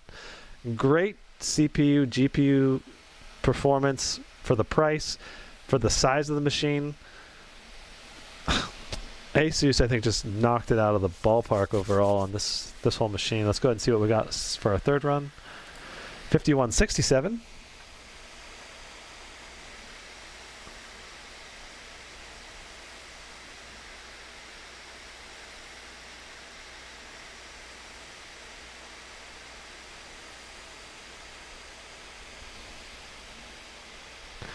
They have a G15 quaffle. You don't have to get the 17-inch version. They have it should be very similar if you were to go for the 15-inch version.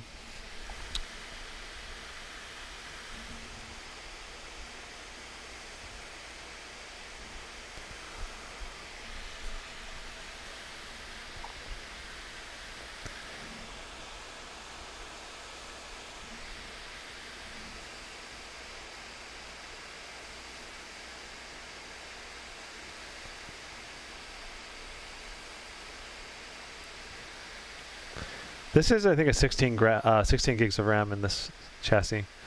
5153. So I think we're hitting a pretty consistent score, right around 5155, 5160, give or take a few.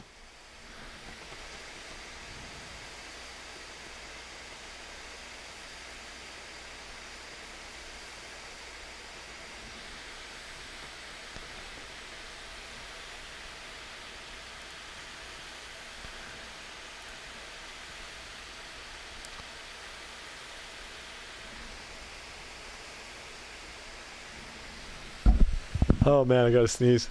Oh, it's going away. Whew.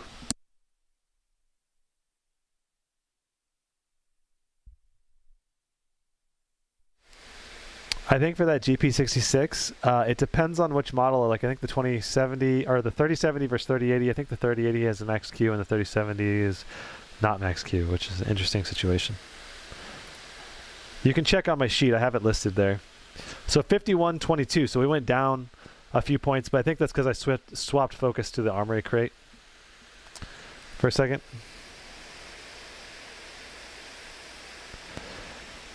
Run it in real-time priority to make sure no process affects the run. You're talking about when you right-click and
okay, you guys can hear me again. So looking at this, I mean, where do you set the resource priority? I'm really tired. I thought it was inside of here.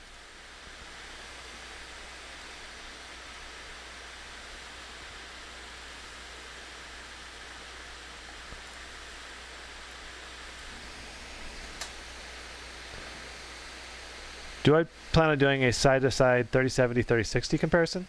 Possibly when I get the GF65 thin in the mail.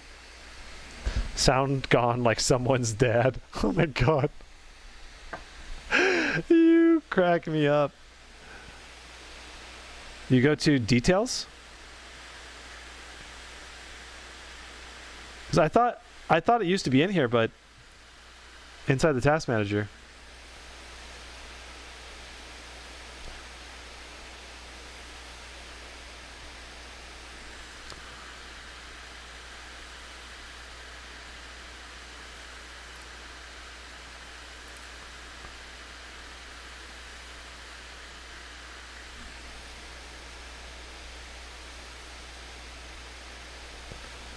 What's the best Cinebench score I've ever gotten in a laptop? I'm not sure. Yeah, no, I know. It's the 16-core AMD Clevo chassis I reviewed last year. Had 16 cores in it, 32 threads. And it was insane. Did I unbox the Oris? Yes, I did. There's a separate live stream if you go to my channel, Bushy Randall. That Cinebench has a bad system that causes bottleneck. Anyway, I don't think that making it priority is going to make a difference as long as I have everything else closed in the background. So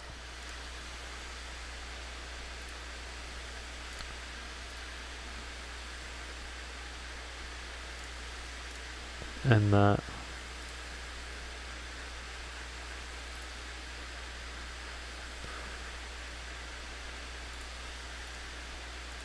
like I want to close this.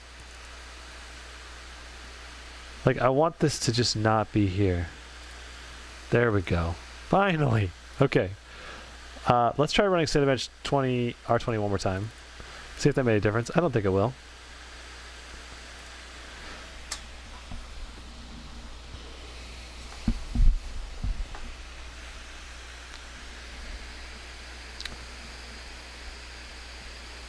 Is 3070 good enough for heavy animation? Joey, I'm not sure. I'm not an expert on animation requirements. You'll want to probably talk to some professionals in that department. Probably depends a lot on how complex your animation is going to be. Task Manager, right-click, set priority. I tried doing that, Andoni. I didn't see it in Windows 10.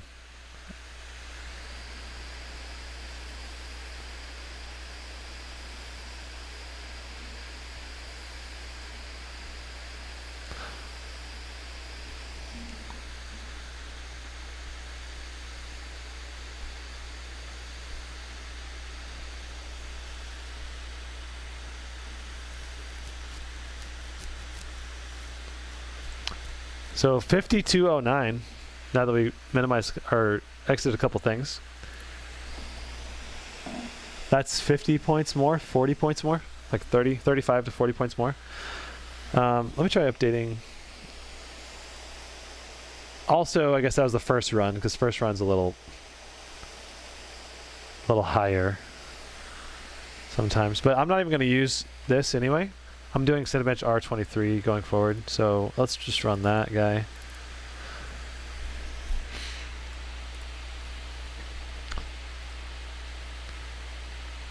See, there's no, on a right click it, there's no set priority. Like, this is why I was looking for this priority things, and I don't see any option here. There we go. Okay, let's try that. Let's just see if that set priority would change the performance for Cinebench R22. I'm really curious about it.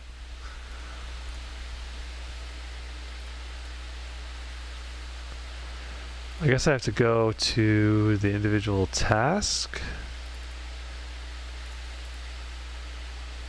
Where did I find that? So go to details. There he goes. We set it to real time. Okay, might cause system instability, it says. I don't usually test it like this, so this might change the number a bit. But it might not too, so I'm really curious. Let's find out. We learning together.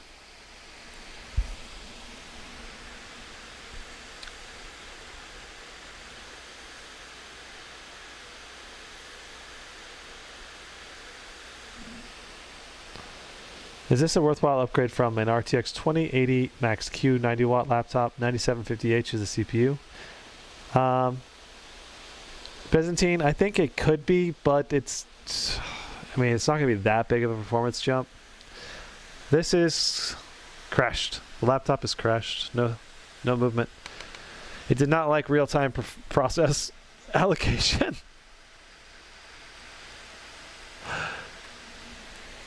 Well, we're going to have to force it off. Are the games tested at 1080p? Yes, this is a 1080p display. All games on the benchmark list are tested at 1080p. Also, I just realized some of them are off the display a little bit. Let's scoot this up a little bit. Well, that was the first crash we've had during all of my benchmarking sessions so far with this laptop. So that's pretty good for real stability, considering it's a brand new laptop.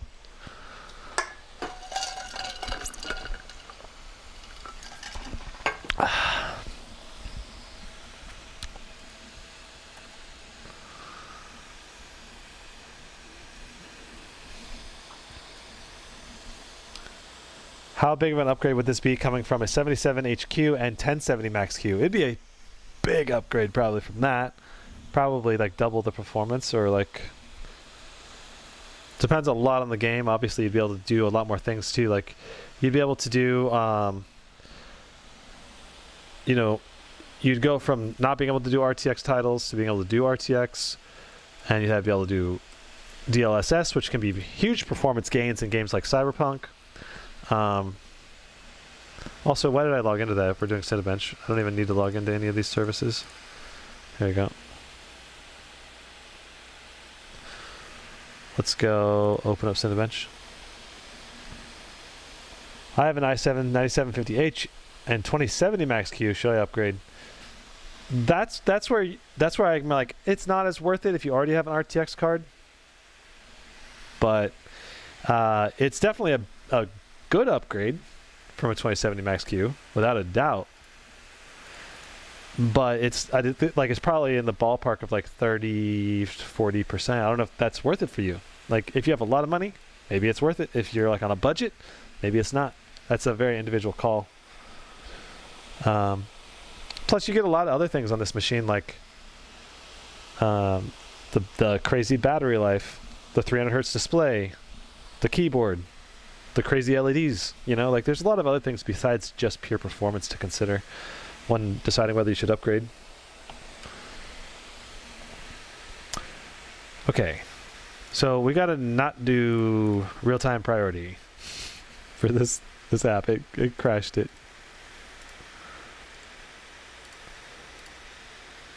We'll set it to high. How about that? Let's try that out. Is that going to cause a problem? Also, let me check Armory Crate and make sure that we're still on the high performance profile because we crashed.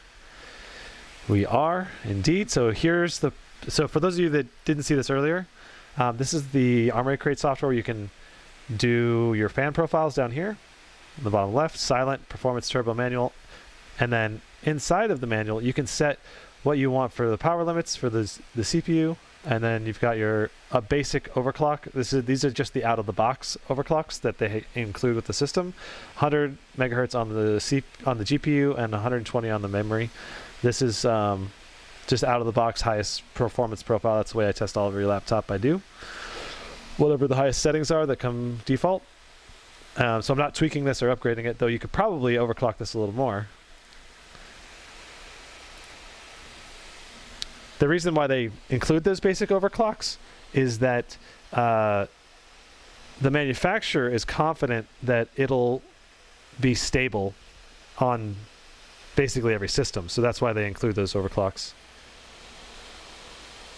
Okay, so Thomas says it didn't crash. It looks like it does with priority set to real time, but it is just running. Just wait. Wait, really? I couldn't even move the mouse. Like, I couldn't do anything. Interesting. Looks like it may have crashed again. I'll give it time. Ooh, yeah, it stuttered at least. Interesting. Okay. How's the build quality and screen wobble? It feels like a really solid chassis overall, Fading Godness, and the screen hinge feels pretty good. Impossible to know how long term it would do, but so 5282 that time. So we're getting a little more performance. And part of that is we don't have HW info open, and I always have HW info open whenever I do my runs, so I can check clock speeds and CPU and GPU and everything like that. So let's try running it again with HW info open.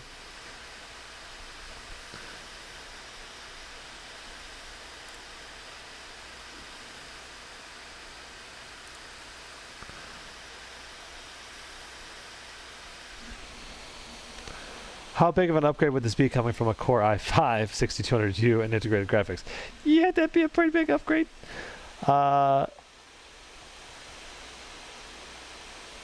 3060 versus 2070 Max Q. That's going to get a lot closer in performance probably. Yeah. I think there's just so many factors to consider that you really, whenever you're talking about specific performance differences, you gotta like take the whole context of the whole machine into account, like the build quality, the keyboard, the display, not just the CPU and the GPU. Like if you're going from a 2060 Max Q to this machine, but the 2060 Max Q is on a really nice build quality machine and you really love the display and everything else about it, maybe that upgrade's just not worth it. But especially considering if you're on a budget. But if you can sell that laptop for, let's say, $1,200 used or $1,000 used, and then you only spend $800 extra to get this upgrade, that's when maybe it is worth it. Or maybe you're coming from a crappy build quality machine to this one with better build quality, so you get better all-around build and experience as a user. Okay, so 5191. So we got some interesting results there. And so I don't do the top score as my tracker. I'm curious what I should do. Let's just try to run this a few more times, because we are getting a few more percentage points higher after setting it to high priority task. And then I'll be able to save this and move on to R23. What's the difference between the G17, the SCAR 17, also RTX 3070? The chassis is a little bit different. Potentially, I need to know more about the cooling on the Strix SCAR 17. Because I think it might have slightly upgraded cooling, but the cooling on this is already so dang good, so if it's the exact same cooling, then I'd be super happy either way. Like, I think they were advertising self-cleaning fans with the SCAR 17. I don't think they're advertising that on this one. I need to double check that. Just look at the overviews, but basically they're very similar, but the SCAR 17 has a different build and body. Like a transparent keyboard deck and some of those customization things you can swap with the chassis.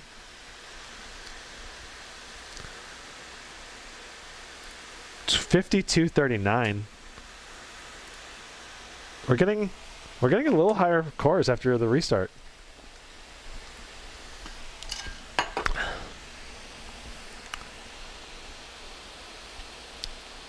I wanted to go for a 3080, but the prices are insane. So Gohan Burner, if you went with the Aorus 15G, you can get a 3080 for $2,000. That's the cheapest 3080.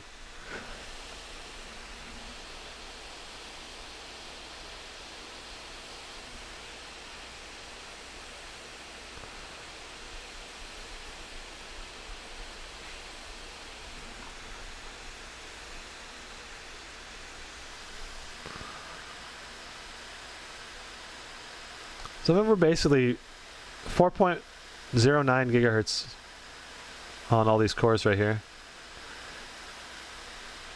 69 degrees. 5201. Okay, so I'm gonna upgrade the Cinebench score. Just give it a ballpark for right now. I can do more testing later. But we're looking at right around 5200, a little over 5200. I think a little higher than 59. So I'm just gonna put 5201 for now. Impressive, really impressive, Cinebench.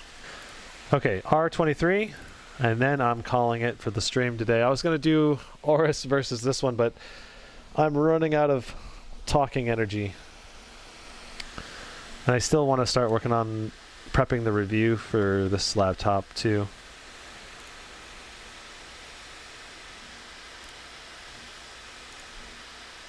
Why? Okay, I gotta restart this now. I don't know why HW Info was closed down.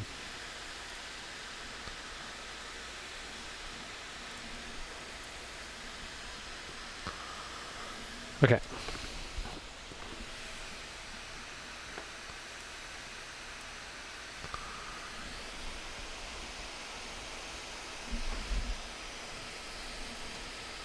So would you say the 3070 will outperform the 3080 Max Q, and by how much? I don't know yet. I haven't tested the 3080 Max Q. I have one right there though, and I will be testing it soon, and I'll be posting I'll probably do a live stream. Maybe that'll be tomorrow, or maybe the day after. I don't know. I really want to make a lot of content, but it's like there's only so much energy in a day and mental willpower. so yeah. I guess also check, would you use that laptop as your main, and do you like the game redesign or the simple elegant design more? I like a game redesign, and I like a simple elegant design. I like both types and styles. So I'm kind of an in-between person. Like I've owned laptops of either style. That said, I did buy the SCAR 17 with the goal to own that as my laptop, but we'll see.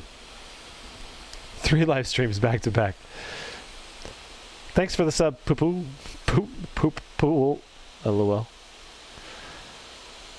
Is desktop 3070 better than the laptop 3070? Yes, it's a big difference in performance with the desktops and laptop GPUs this time around. Right now, information is scarce, so I wanted to ask you your opinion. The ToughDash F15 got really bad benchmarks so far, and the GP66 Leopard good so far, about 50% same GPU. I think a huge part of that is the ToughDash. You really gotta compare apples to apples, because I noticed some huge difference in performance from some of the games. Like Watchdog Legions had like a 20 FPS bump something like that when I updated the driver. So some of the games are going to make a big difference. Time Spy scores was almost identical before and after updating the driver, so it just depends.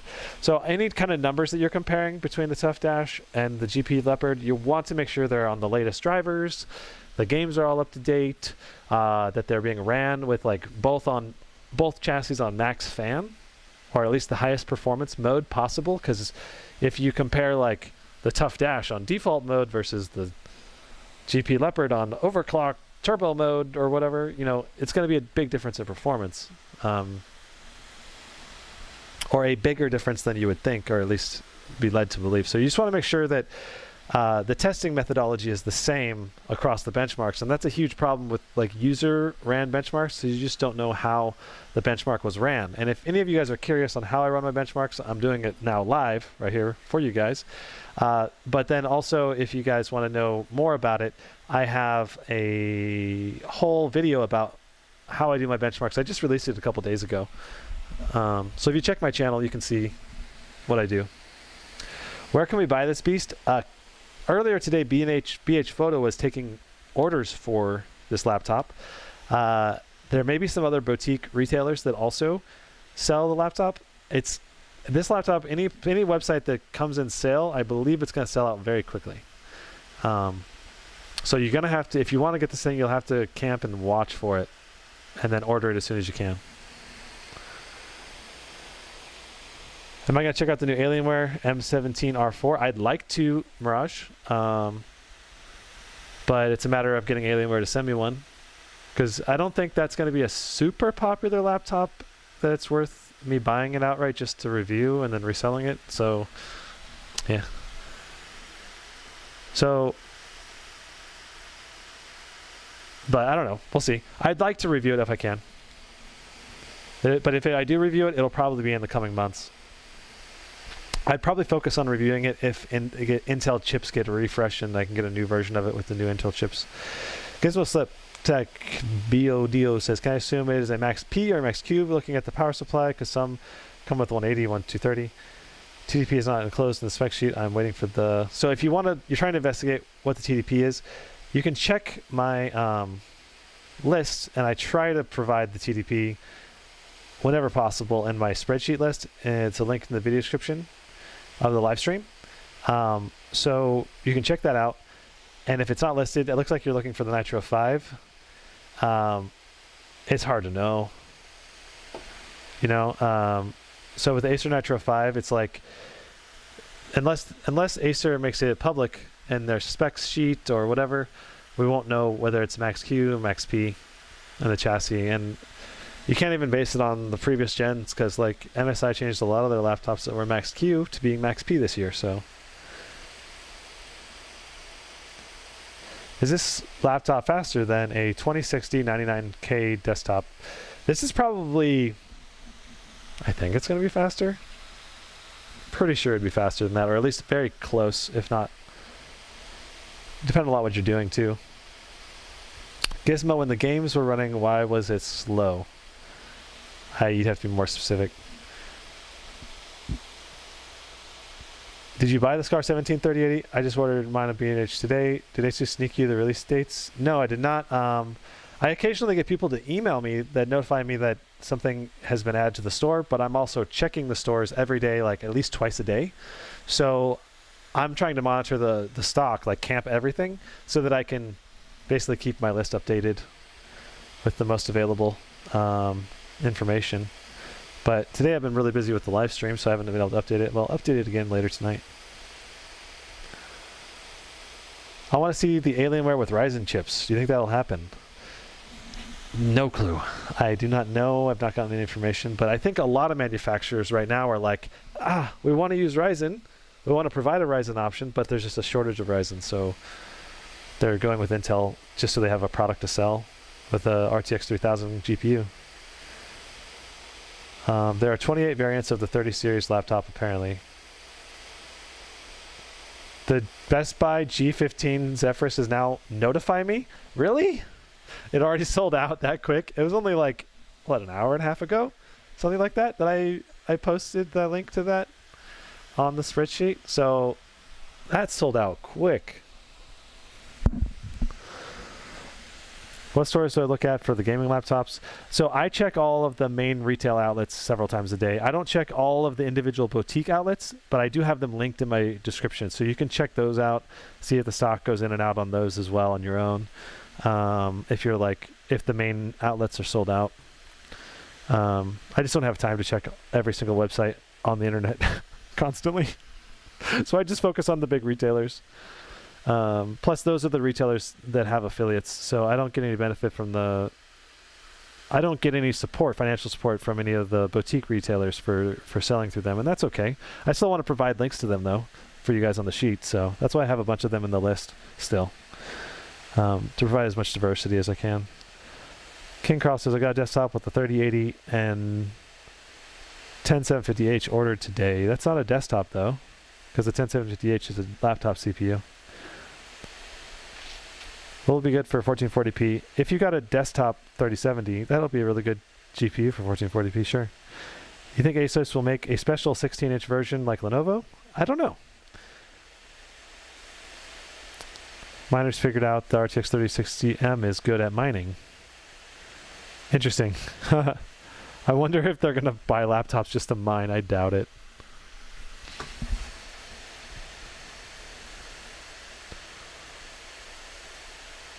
Adam Zhang. Came out this afternoon. It's been a while, like 5 or 6 hours. Gotcha. Yeah, it's one of those things where there's a window of opportunity and then it sells out and then it's gone for a while usually. If you don't get it when it's up there, it kind of sucks. I'm gonna be honest. Like, I've been there. I was like, I want to get a new GPU for my desktop, and I was like, oh, okay, that's not happening anytime soon.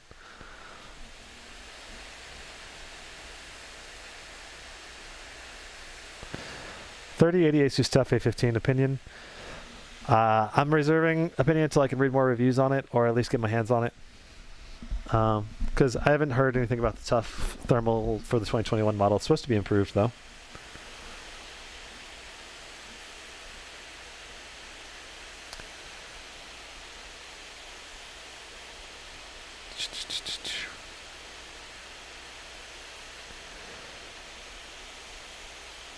Zaid Lomnick, when the games were running, it was juddering a lot. I think that's a driver issue, Zaid, with Fortnite. I think that's what you're talking about, the Fortnite, where it was stuttering. Because I would expect higher performance. I think it's just a matter of a driver update to fix performance. Does the chassis still feel cool? Yeah. Yeah, like the palm rests at least feel cool. The keyboard area still feels cool pretty much everywhere. So... Is your spreadsheet updated often? Yeah, I try to update it at least twice a day myself, and I've got someone else updating it 2 times a day as well now, so 4 times a day being checked. You guys want to see the keyboard? Okay, so here's the chassis. Keyboard right here. I'm going to have some really good B-roll to show you guys whenever I do the review. I've got my buddy helping me film some of the B-roll, Darren. Oh, also the lights. You got LED lights all the way along here. Super cool looking lights.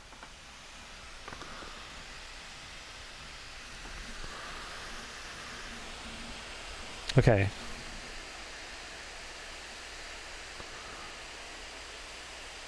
Do plastic laptops cause any long-term issues? I don't know. I think it all depends on the material and the quality of the plastic.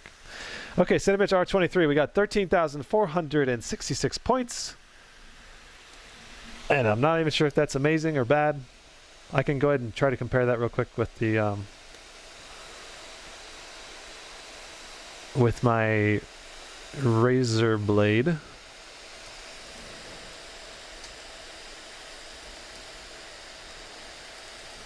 $13,466. Okay, boom.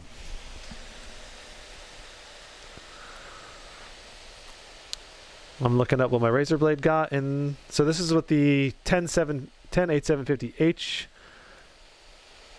I'm going to find out what that score was real quick so we can do a quick comparison. Wrong sheet. There we go. Okay, my Razer Blade Pro. I thought I did the tests, but maybe not. No, I didn't do it. Okay. Oh, I did a desktop 10 core i9 10850K. Okay. So the 10 core i9 from Intel got 13,531. So this is less than 100 points different from a 10 core Intel. Nutty. I should do the same test with my Alienware and my Razer and my Alienware, so we can get some more numbers for my graphs when I do the review. But that's pretty crazy. That's basically matching a 10 core desktop, much higher wattage CPU, because that ran at 125 watts. Okay, so I'm going to end the stream here, guys. I hope it was helpful, and I hope I was able to answer a bunch of your questions. I'm going to probably not stream for the next couple of days. Maybe I'll try to do a stream with these two. We'll see. But I want to be able to actually just make some great review videos and get some quality videos out there first, and then I will be able to do some more live streams again. But I just really want to be able to get some of those quality review videos done for right now. And then I think doing these live streams when I'm doing these tests is great, but now I got to go write up my thoughts, write up my ideas, film in front of the camera a whole bunch, film a bunch of B-roll, and then put it all together into a quality review that's only like 20 minutes long, because not everyone is willing to sit down in front of a 4-hour live stream, you know? So, yeah. Sweet. Well, you guys have a good day. I will see you in the next one. Brandon, out. Yeah.